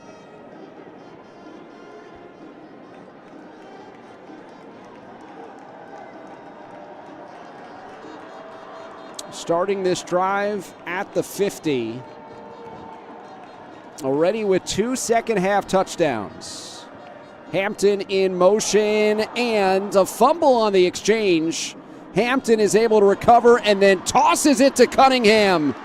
Cunningham throws downfield. Wide open is Walker. An improvised touchdown for Monroe. Sleepy Hollow incensed, saying that there was a forward pass prior to the connection of Cunningham. What a wild play in the Red Jackets' favor. In a wild play here from the JMA Wireless Dome. Championship weekend, and when it's championship weekend, you see championship level plays, and that was one on full display right there for the Red Jackets. And a flag is thrown.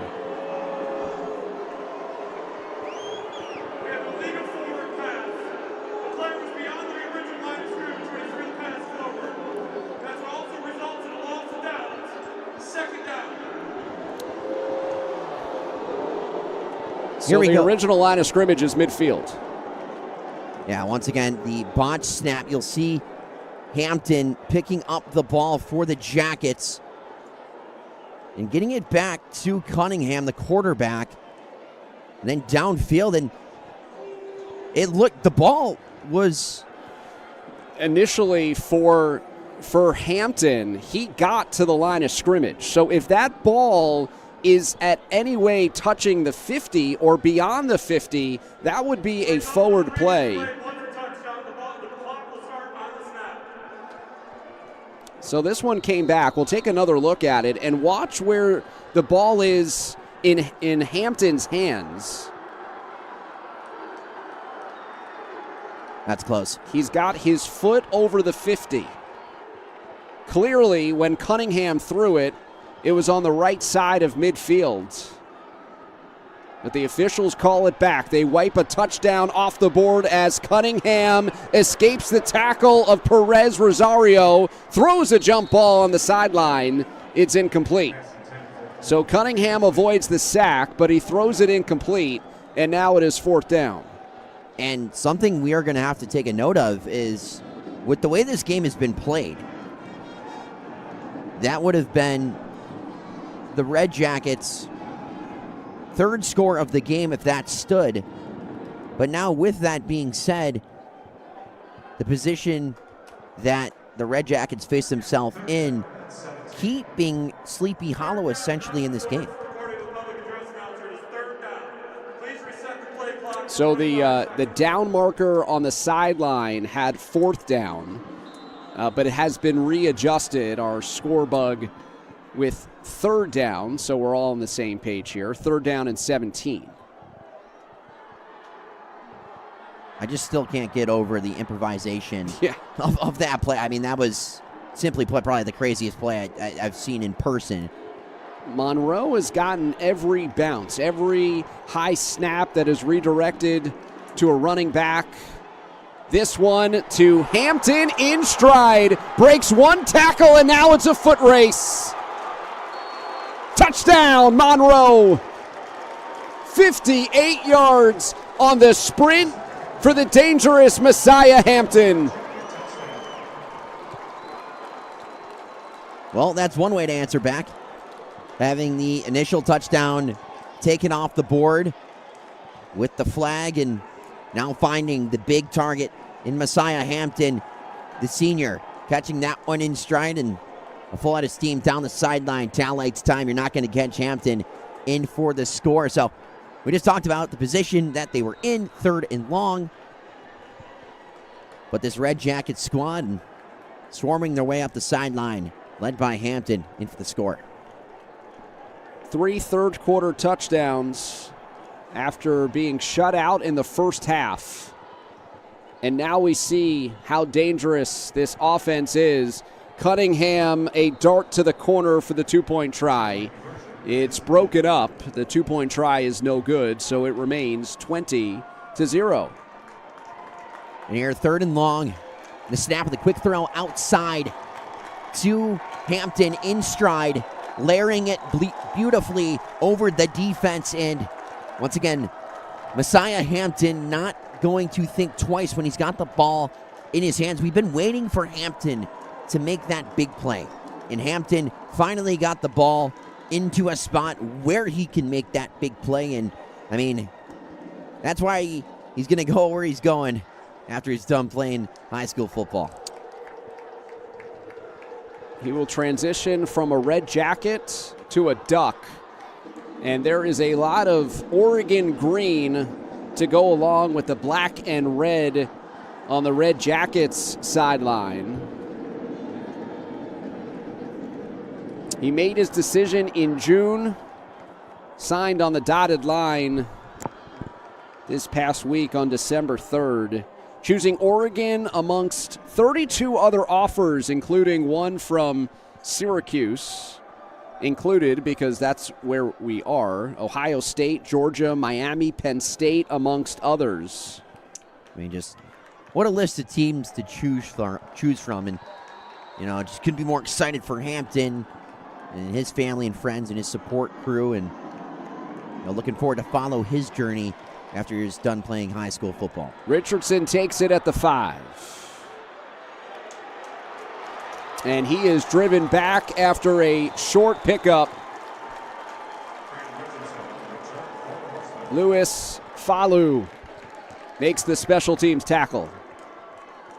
And whether it's on the special teams side of things or offensive side of things, Richardson is just not able to find much green grass in front of him to find his way forward up the field. And it's just been a swarming effort here from the Red Jackets special teams and defensively. And they've just done a phenomenal job. And I know I've said it a couple of times, but it's just been the story of the game here defensively. They've been all over the football field.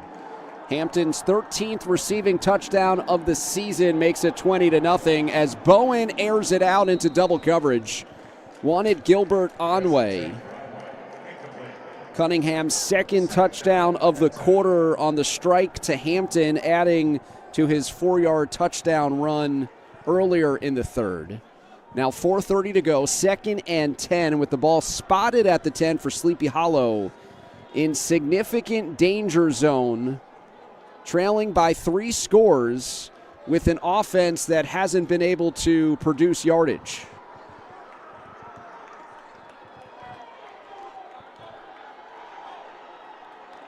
Richardson, the carry, runs left.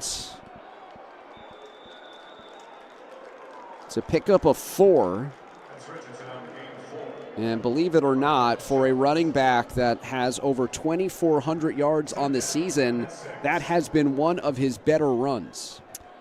Yeah, once again, just every single time Richardson runs the football, you'll see him break out of an initial tackle because he just keeps turning his legs every single run. But by the time he gets onto that first tackle, there's always another Red Jacket defender there to meet him. And even if he does get out of the second one, which he's done a few times, there's 3, 4, 5 Red Jackets coming after him to make the tackle. Play clock is down to 3. Bowen just gets the snap off. Setting up a screen. That is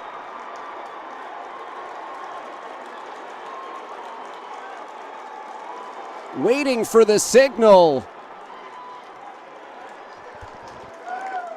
Picked off. An interception for Monroe.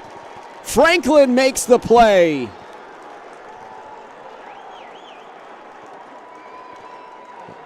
What a job there by the senior Christian Franklin.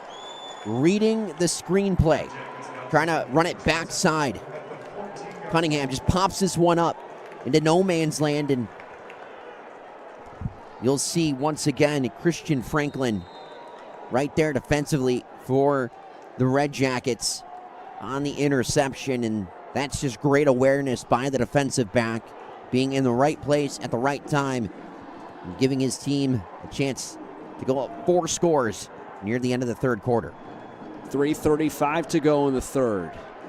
From the 14, Monroe looking to put this out of reach as Cunningham looks for Hampton on a backpedaling attempt in which he is out of bounds. Tremendous effort, but running out of real estate in the corner of the end zone. And a chance there, and if Cunningham maybe throws this one more on a needle instead of trying to layer it over the defense, lofting it in there, potentially it gives Hampton a better look, but that was still a great ball nonetheless, and a really good effort by Hampton, trying to get his second receiving touchdown in as many drives. Going for the jugular, and who else other than to target Hampton. Great sportsmanship there by Jeremiah Bowen, the 2A star for Sleepy Hollow, to help up the competition. Cunningham scrambles, looks to the back of the end zone, and there is Bowen with the interception to get it back for Sleepy Hollow. And you could say that Cunningham maybe was getting a little excited there, trying to make a big play happen. And you'll see the play fake, he keeps it himself, elects not to check it down and trying to strike over the middle with this man, but intercepted by Bowen. And a nice job there for Sleepy Hollow defensively to not allow the Redjackets to go up 4 scores off the recent turnover by themselves. The game didn't have any turnovers until the last 2 drives, as Bowen, after the INT, quarterbacking this drive, and he gets spun down by Jovan Bennett.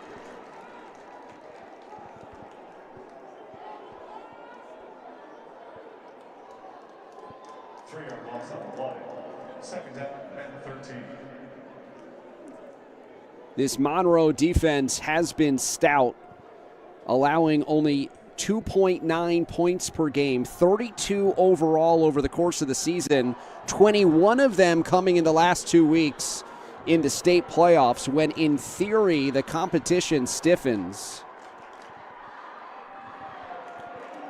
They've allowed only 4 offensive touchdowns all year, as this is tracking towards a Redjackets shutout. They've already got 6 on the season, and they are vying for their 7th on the biggest stage in the state.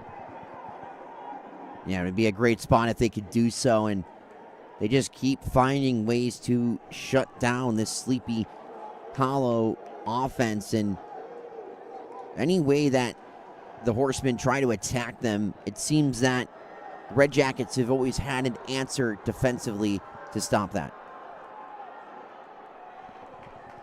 There hasn't been a shutout in the state final in more than a decade. Under 2 minutes to go in the second quarter. Richardson up the middle. It's now 4th and 7. And Sleepy Hollow about to go 3 and out once again in the second half.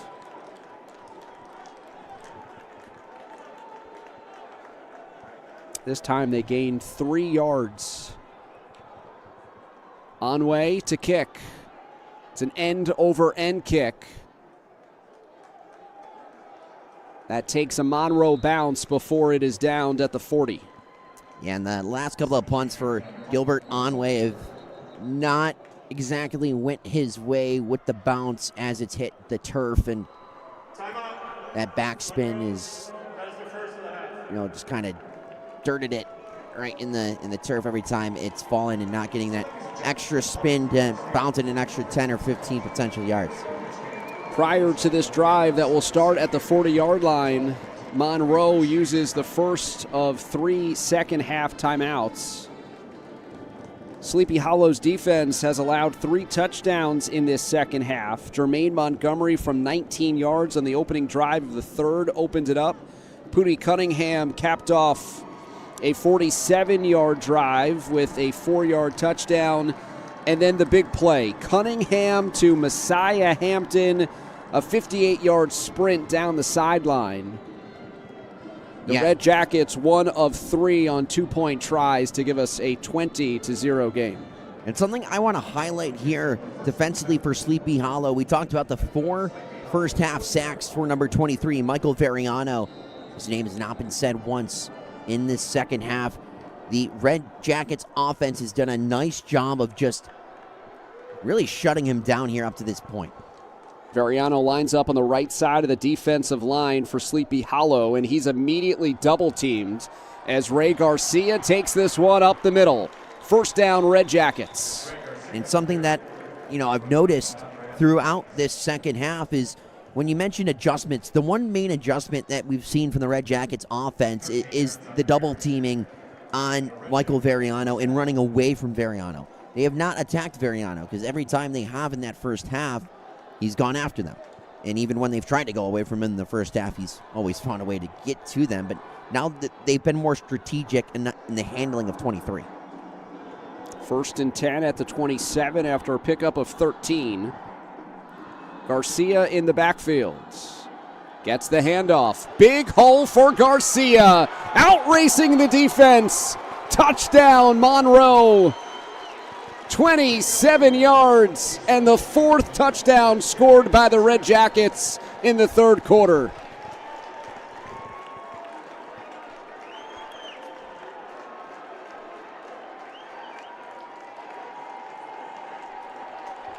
It's been a statement quarter here for the Redjackets. Their 4th touchdown in the third quarter with still time to go. And they just continue to adjust to every single thing that happens in live time.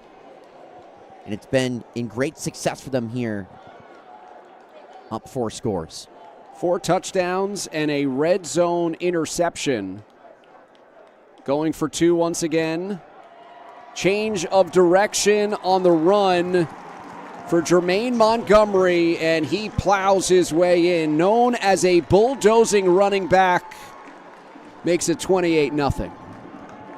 Going back to my point, once again, running away from Michael Veriano, the chip block by Omibe, and then Talight's time is Ray Garcia. Once again, a quick burst of speed through the hole for another touchdown, but just going back to that point, running away from Veriano. They have the inline tight end, that being Omibe, kind of lining up from the receiver position, but in a tight end spot inline, just to give a little chip block to Veriano, running away from him, and then attacking the second level and the safeties upfield for the score by Ray Garcia.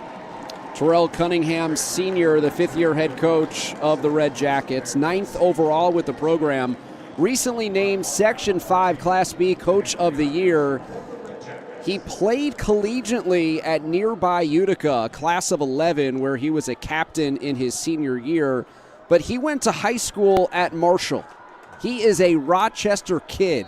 This is personal for the Cunningham family as they tried to bring Rochester's first state title home today, leading 28-0 as it's kicked off and drilled back.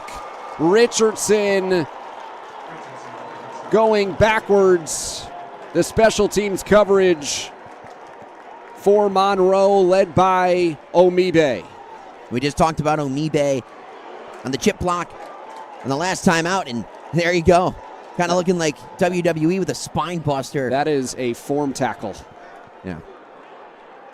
Just fundamentally sound this Redjackets squad is, and it's just been unbelievable all half long. Excuse me, not even all half long, all quarter long, because it's been a statement quarter here for the Redjackets, and they just continue. The only question, who's dropping the people's elbow? Bowen looks to Onway, and that's incomplete.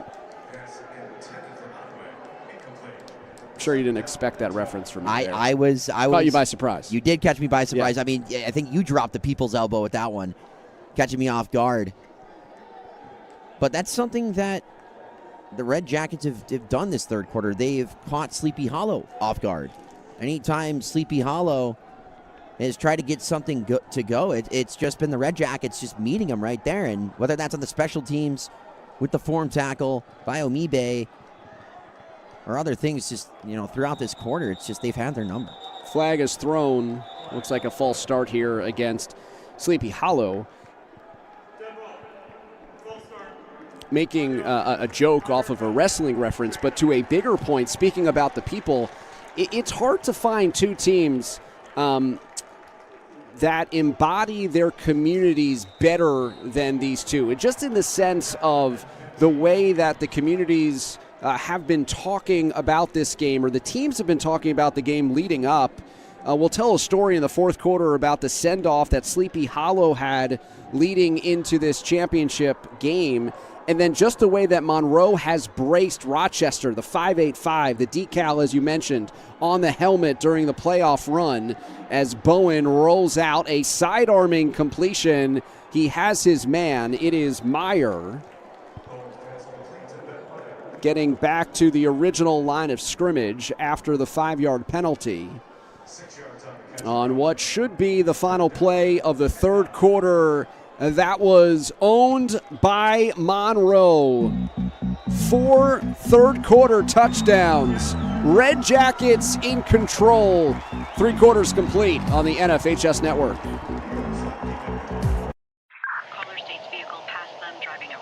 Don't want to kill the fun? Say something. Don't be afraid to sound serious. Have a plan. Drive sober. Don't get in a car with an impaired driver. New York State stop DWI.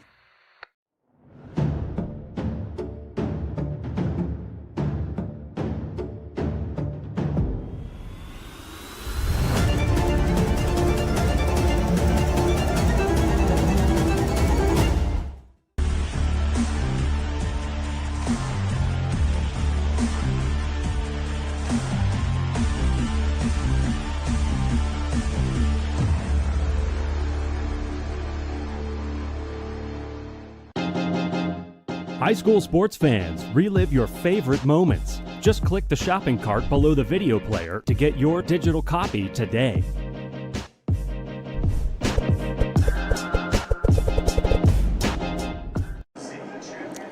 Sleepy Hollow High School is located on top of a hill. The middle school and high school share a building. There's one of 3 elementary schools in the district located on the same campus. And Sleepy Hollow yesterday started on one side and made their way to the other. And when they reached the parking lot, there were students, the pep band, and on their way out of town, they circled or went past the other 2 elementary schools in the district where students and faculty were waiting outside to send them off to Syracuse. It was an unbelievable send-off as Bowen gets walloped as the defensive line meets at the quarterback. Yeah, just going to your point there on the story, I think this is great. The community involvement around a lot of these New York State high school football teams, it's particularly the one you mentioned. I think it's just great to see because not only was the send-off there, but they're also here in person cheering on their team. So I just love the involvement from the community. It's really great to see, and it's paid off really well. Omibe along with McKnight, the first 2 there. Jordan Wickman arrived as well. The on-way kick is down at the 44. A 28-yard punt. And speaking with Anthony Giuliano was pretty emotional, or felt emotional, about the way that the community and the schools really send them off, saying that he'd be walking around town in Sleepy Hollow football gear. People that he didn't even know saying, congratulations. It is a football-hungry town that has been starved for a winner, and the Horsemen have delivered a 12-1 team to the community and a trip to the state final. From the 44, another drive here for a dominant Monroe offense in the second half. Cunningham steps out of the pocket and is wrapped down. Abel Perez Rosario with the sack. And Rosario doing a nice job just staying patient. Cunningham moving around here in the backfield, trying to look for something downfield, but he just kind of stopped for 1 second, and Rosario right there. A forceful sack and a big-time one for the Sleepy Hollow defense. Terrell Cunningham saying, our goal was to be a championship caliber team and bring the first state championship to the city of Rochester. They are 10-23 away from doing just that as the handoff goes to Deshaun Thomas. In pursuit was Ben Meyer. Or Andre Estevez, I beg your pardon. 9-8. His twin brother Amari also part of this defensive unit for Sleepy Hollow.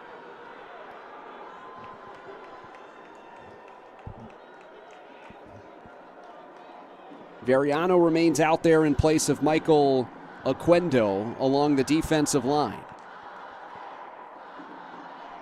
And the handoff once again to Thomas, trying to fight his way to the 45. Gets stuck at the 46.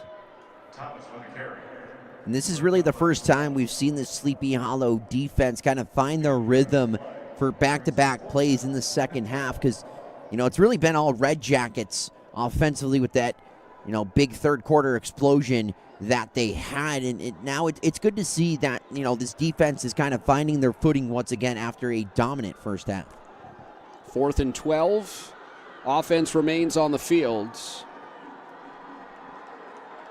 Falu shifts to the left side of the formation. On 4th down, Cunningham finds a wide open Messiah Hampton, and it's a first down near the 30. Redjackets move the sticks. Clock running, or will be, after this first down is spotted with under 9 to go. And this isn't the first time they've ran that sort of concept here this afternoon. Just once again, the defensive back just lined up a little bit far off the line of scrimmage, lined up against Hampton, and Cunningham likes what he sees, and he just, you know, fires a quick strike to Hampton and lets him go to work picking up the first. Hampton getting a clean release off the line. Thomas, the run. Keeps his balance. Estevez thought he wrapped him up. Instead, Richardson has to provide the punishing blow, or the final blow, down at the 16-yard line. And great contact balance there from Thomas, just staying on his feet and going to work for a little bit after, you know, almost being wrapped up. But that's the type of runner Thomas is. He's a physical runner, but also shifty, and he's got great contact balance. See all those green sleeves worn by the offensive linemen. The left tackle, Elijah Jones. The right tackle, Jordan Wickham, representing Oregon, the future destination of the talented Messiah Hampton. Pooty Cunningham will take himself. Chopped down inside the 5. Another first down for Monroe on a drive that started at the 44. Yeah, and going back to the point of Sleepy Hollow, kind of finding their footing here defensively a little bit. That was completely shut down by the Redjackets on 4th down, and now ever since that converting, they have just found their footing again offensively, and, you know, just continuing what they did in that third quarter and bringing it into the final quarter here in the championship matchup and a chance to add on.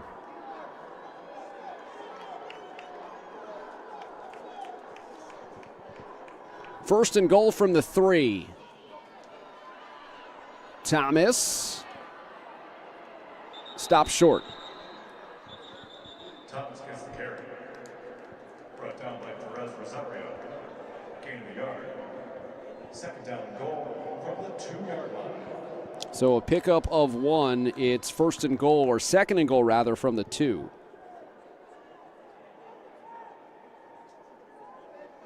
It'll be interesting to see what the Red Jackets offense brings on display here. We know that if they want, they can try something in the back of the end zone to Hampton.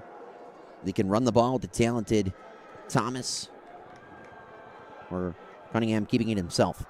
High snap affects the timing as Thomas tries to extend towards the goal line. That issue has been cleaned up since the intermission.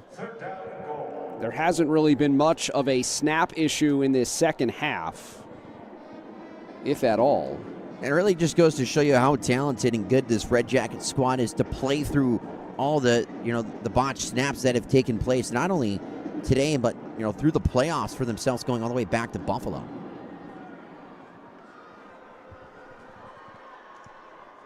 Third and goal. Stutter step. Falu to the edge. Touchdown, Monroe from 2 yards out.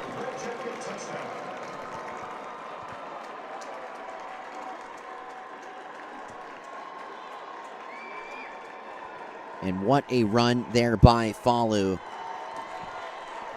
The senior at 5'9", 155 pounds, bouncing it outside and doing so in good fashion. And you can see just how energetic and full of happiness that this Red Jackets fandom is seeing right now.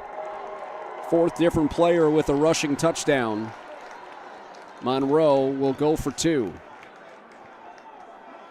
Thrown up. And it was defended well. I think Hampton threw it, taking that Wildcat snap.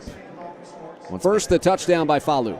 Yeah, here's Falu just bouncing it outside, and once again, it's doing a nice job of being the first one to the pylon and getting across the goal line for the score. But once again, just getting a multitude of players involved. You mentioned the fourth different player recording a rushing touchdown here in this championship game, and that really just goes to show you how deep this team is, right? We obviously know the big-time players in this team, the big guns, Hampton, Garcia, Montgomery, Thomas. And then, you get other guys like Falu, involved in Franklin. So it's good to see that this team can just kind of put any player on the field and trust them to, make big-time plays because it's a deep team. Wasn't so long ago that this game was scoreless. We were tied at halftime 0-0. If you are not watching this game and you go to X or anywhere online to look at the box score, looking at the first half 0-0, seeing the second half and whatever the final score may end up being between these two teams, I think you would be very confused. Monroe going to its ground game has helped contain the Sleepy Hollow pass rush. Yeah, we highlighted that earlier in the second half, just shutting down Michael Variano, who was arguably the player of the first half. And you can make an argument that, he was the player of the game for either team. He just made such an impact, but he was shut down, getting double teamed here in the second half. Jaden Leone will kick it short, and Variano covers up. Michael Variano on the recovery from the Horsemen.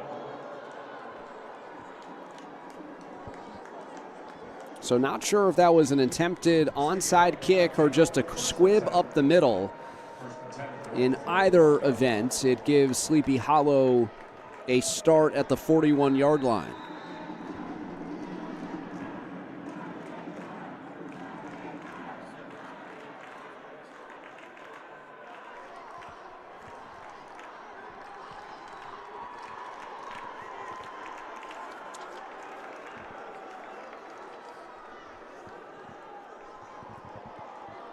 On first down, Richardson with his longest run of the game. Braden Richardson on first down picks up 8. He is a third-generation Sleepy Hollow Horseman, second-generation running back. His uncle is Trevor Dimmy, one of the best running backs in Section 1 history, who's an assistant on the Sleepy Hollow team. Trevor is one of 3, along with older brother Teddy and older sister Tanya, the mother of Braden.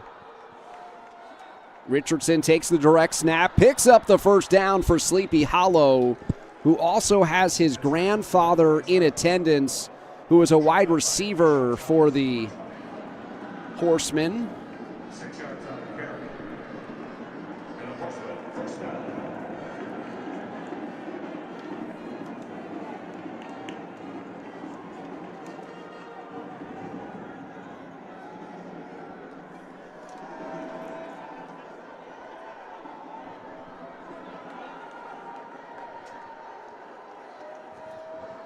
.34 Sleepy Hollow trails. Late fourth quarter. And the celebration for Monroe has been well underway. Halfback option Richardson looking down the field for Meyer, but nobody home. Yeah, just trying to create some sort of spark offensively for Sleepy Hollow. And we've seen, them try to get Braden Richardson the ball in various ways, and whether that's your traditional run or out of the backfield as a receiver, they're trying that one there, hit with him at the helm, him at the quarterback position. Not able to get that one to go there, but it's, again, a tale of 2 games. When you take a look at Richardson's game last week and how historic that was, and this game and how the Redjackets have just shut him down. Bad snap, Sleepy Hollow. Richardson covers it up. Their first section title in nearly 50 years. Their first in the state tournament era dating back to 1993. Sleepy Hollow out of Section 1, a lot to be proud of. As it stands, as they'll fall to 12-2 on the season, their only 2 losses of the year will be to the Class B state champion, obviously, and the Class C champion, Bronxville out of Section 1, who won earlier today. The handoff, Richardson, running room for the first time today on 3rd and 17. Looks like he picked up a first down to the 35. Yeah, and really Richardson has found some success finally on this drive with his 2 biggest runs of the day coming on this drive. And not able to pick up the first down. So stepped out of bounds 1 yard shy against a Redjackets defense that has subbed in a handful of their reserves.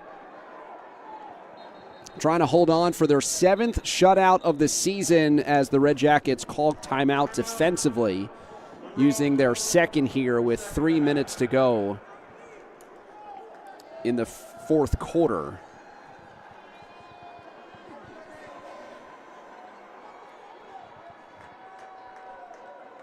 .34 touchdowns by Jermaine Montgomery, a rushing touchdown of 19 yards. Pooty Cunningham, a rushing touchdown of 4 yards. Then he connected with Messiah Hampton for a 58-yard spurt. Ray Garcia ran it home from 27. And then Luis Falu from 2 yards out beat the Sleepy Hollow defense to the pylon. That's the 5 touchdowns for Monroe. And once again, we talked about it earlier, the tale of 2 halves it was for Monroe. And going back to that first half, struggling, but this third quarter really putting them ahead and just in dominating fashion in this game. Richardson picks up the first down on 4th and 1. What a season for Braden Richardson, entering with 2,418 yards with 38 touchdowns on offense, 42 overall if you include defense and special teams, a new Section 1 record. His 2,400-plus yards, second best all-time in Section 1. A top 40 all-time season in New York State, only behind the great Sammy Maldonado of Harrison, who played at Ohio State and Maryland on the Section 1 all-time leaderboard. On first down, it is Bowen tripped up after 2. Yeah, and just, taking a look back at Braden Richardson's season, also including 12 100-yard games, and he's going to have some great success after his high school days are over. And once again, a phenomenal player today. Not his best statistical game, and that being said, to the credit of the Redjackets defense, but once again, a phenomenal player. He is signed to play at Rhode Island, one of the best FCS schools. But this day belongs to Monroe. Under 2 minutes away from becoming the first school from the Rochester City School District to win a state championship. Back in 2023, they won their first section title since '79. Their trip to a state title was stopped short in the state semifinals. They made it all the way home this year, winning Class B titles 2 out of the last 3 years, but on the verge of adding their first state title in program history as Bowen throws, looking for Richardson, and over-the-shoulder interception. What a play defensively by Cameron Mullins, the sophomore, to cap off this state championship win. And right here, downfield, the interception by Mullins, and he'll get tackled into the end zone by Richardson. But something to note, right after that interception, Terrell Cunningham, the head coach of the Monroe Redjackets, celebrating with his team, and the flag is thrown. Flag is thrown against Monroe. A sideline violation there, as they just, after that they were celebrating that interception, they just didn't vacate the field fast enough, but I think they can be forgiven. Messiah Hampton will be our Academy Sports and Outdoors Player of the Game. A game-breaking touchdown to make it 20-0. It was the third touchdown scored of the third, but getting Hampton involved offensively in those first 2 touchdown drives really changed the complexion of the game. Yeah, I think getting number 2 involved was the biggest key to their second half adjustment, and getting him involved and letting him go to work. And we saw what he did in that third quarter, and just an explosive second half for the senior Messiah Hampton. An unbelievable game from himself, and very excited to see what the future holds there for number 2. 61 seconds to go. Monroe a bit out of sorts as they begin celebrating the state championship victory in earnest, calling timeout. They're going to have the ball at the 1. And traditionally, if you look to try to take a knee, it would be for a safety. And the 585 decals everywhere on the Monroe sideline. The Rochester kid taking over this program now in his 5th year. As we mentioned, his quote, "Our goal was to be championship caliber and to bring the first state championship to the city of Rochester." He's a minute 1 away from mission accomplished. And he had a goal, and it was set out. He made it happen. An explosive offense, a dominant defense. Monroe about to become state champs. Cunningham will take a pistol snap from his own end zone. They will hand it off to Montgomery to give them a bit more breathing room as he drags tacklers across the 15-yard line, and the Redjackets will be able to knee it out from here. And you can see the Monroe sideline just celebrating in full fashion and very excited. And we already saw a bit of what their winning celebration for the championship victory would look like. So can only imagine how excited they are going to be when it is official. They didn't have the full bucket, so they had to go for individual water bottles, but I think it feels all the same for Terrell Cunningham. This is the first shutout in Class A since 2003 when Nyack beat Corning East 43-0. Final seconds come off the clock. The 7th shutout of the season for the Redjackets. A dynamic offense, a dominant defense, and Monroe in 2025 New York State Class B champions.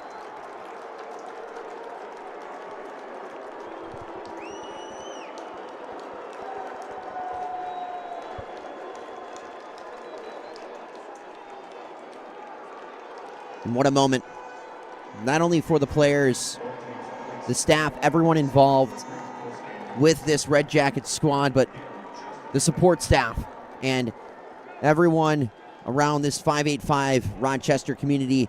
He talked about it. Head coach Terrell Cunningham had a goal set out to bring his team a championship, and he did so, and you can see the excitement, the joy, and the pure happiness from this squad, and congratulations to the Monroe Red Jackets. What a season it was, and deservingly of this Class B championship. 34-0. The Jackets finish a perfect 12-0. Sleepy Hollow finishes the season 12-2, winning their first section title in the state tournament era. Monroe, a couple of years ago, won a Section 5 championship in Class B. They could not finish the job.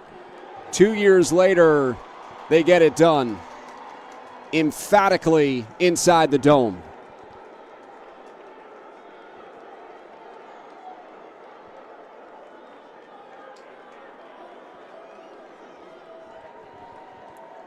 Rochester Pride has invaded Central New York. 34 second half points, highlighted by 4 scores in the third quarter. Pooty Cunningham with 1 on the ground, 1 through the air. Messiah Hampton in his final high school game before heading to Oregon, the #1 player in the state. A 58-yard touchdown reception. Montgomery, Garcia, and Falu adding rushing touchdowns as well. And the Red Jackets defensively keeping Braden Richardson, one of the best running backs in Section 1 history, in check. The owner of the greatest postseason rushing performance in New York State history, in check. What a complete effort for the Red Jackets in their state championship victory. Once again, phenomenal season and way to cap off with the championship victory for the Monroe Red Jackets. But once again, just want to give a congratulations, and what an effort this entire season and postseason leading up to this for Sleepy Hollow. They had a long season, a hard-fought season, grinded all the way from the start of the summer, practices, training camp, getting their way through the regular season, a tough, hard-fought postseason, getting to this point and falling short. But it's a team that is talented enough and is coached really well, and they'll definitely be back in this spot here in the near future. So once again, just give a congratulations to an unbelievable season for Sleepy Hollow as well. So once again, the final score, 34-0. For the first time in school history, Monroe is a state champ. Coming up next, the Class AA championship. CBA winners of the last 2 and on a win streak of 40 games against Saratoga Springs. The Blue Streaks trying to join Monroe and win their first state championship in school history.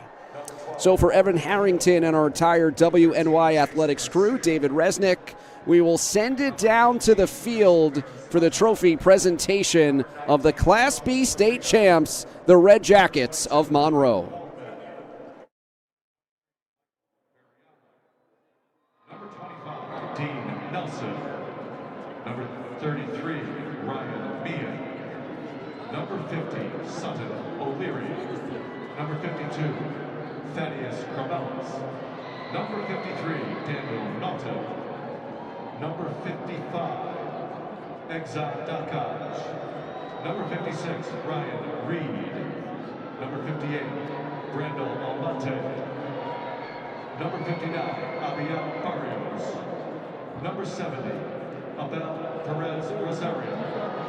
Number 71, Carlos Camacho. Number 75, Roy Sanchez. Number 76, Mikel Oquendo.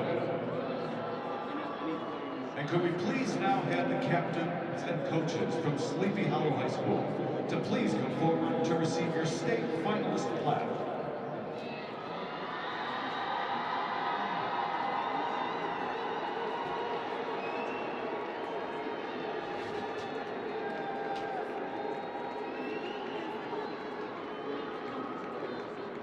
Ladies and gentlemen, let's hear it one more time for Sleepy Hollow High School.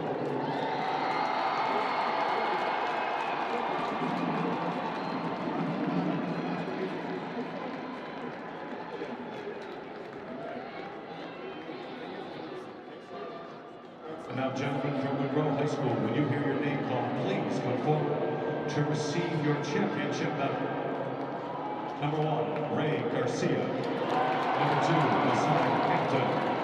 Number 3, Louis Polu. Number 4, Christian Franklin. Number 5, Terrell Cunningham Jr. Number 8, Jermaine Montgomery. Number 9, Javon Bennett. Number 10, Terrence Nichols. Number 11, Deshaun Thomas. Number 12, Gregory Grant. Number 13, Jordan Thomas. Number 14, Brian Walker. Number 15, Ymir Hightower. Number 16, Zaire McKnight. Number 17, Cameron Mullins. Number 18, Jason Perry. Number 19, Anthony Ovibe. Number 20, Keyshawn Thomas. Number 21, James Brookfield. Number 24, DeMarcos Trammell.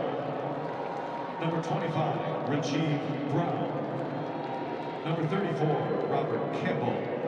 Number 44, Cameron Grissom Smith. Number 50, Cardell Richardson. Number 52, Nicholas Reeves. Number 54, Uriel McGowan. Number 55, Jaden Leone. Number 58, Joshua Staton. Number 62, Ozzie Freeman. Number 65, Brendan Harris.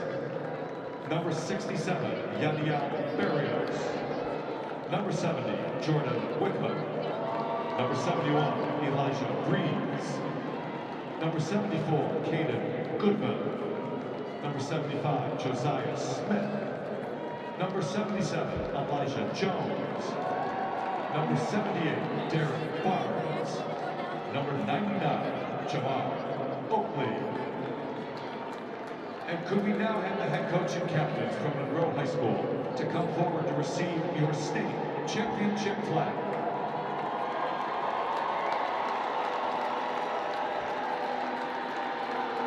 Ladies and gentlemen, your 2025 New York State Class B state champions. Congratulations once again to all of our student athletes and all teams on your incredible seasons. On behalf of the Athletic Association State Football Committee, thank you for attending today's event. And ladies and gentlemen, please buckle up and enjoy a safe trip home. Our next matchups featuring Saratoga Springs and Christian Brothers Academy will begin shortly. The New York State High School Football Coaches Association has a sportsmanship award in Class B for Monroe High School, number 4, Christian Franklin, and from Sleepy Hollow High School, number 70, Abel Perez Rosario. And the Class B Game Most Valuable Player from Monroe High School, number 77, Elijah Jones. 1 second from half court. Jumping for joy. First ever. A 2-on-1. Oh! Did he bring it in?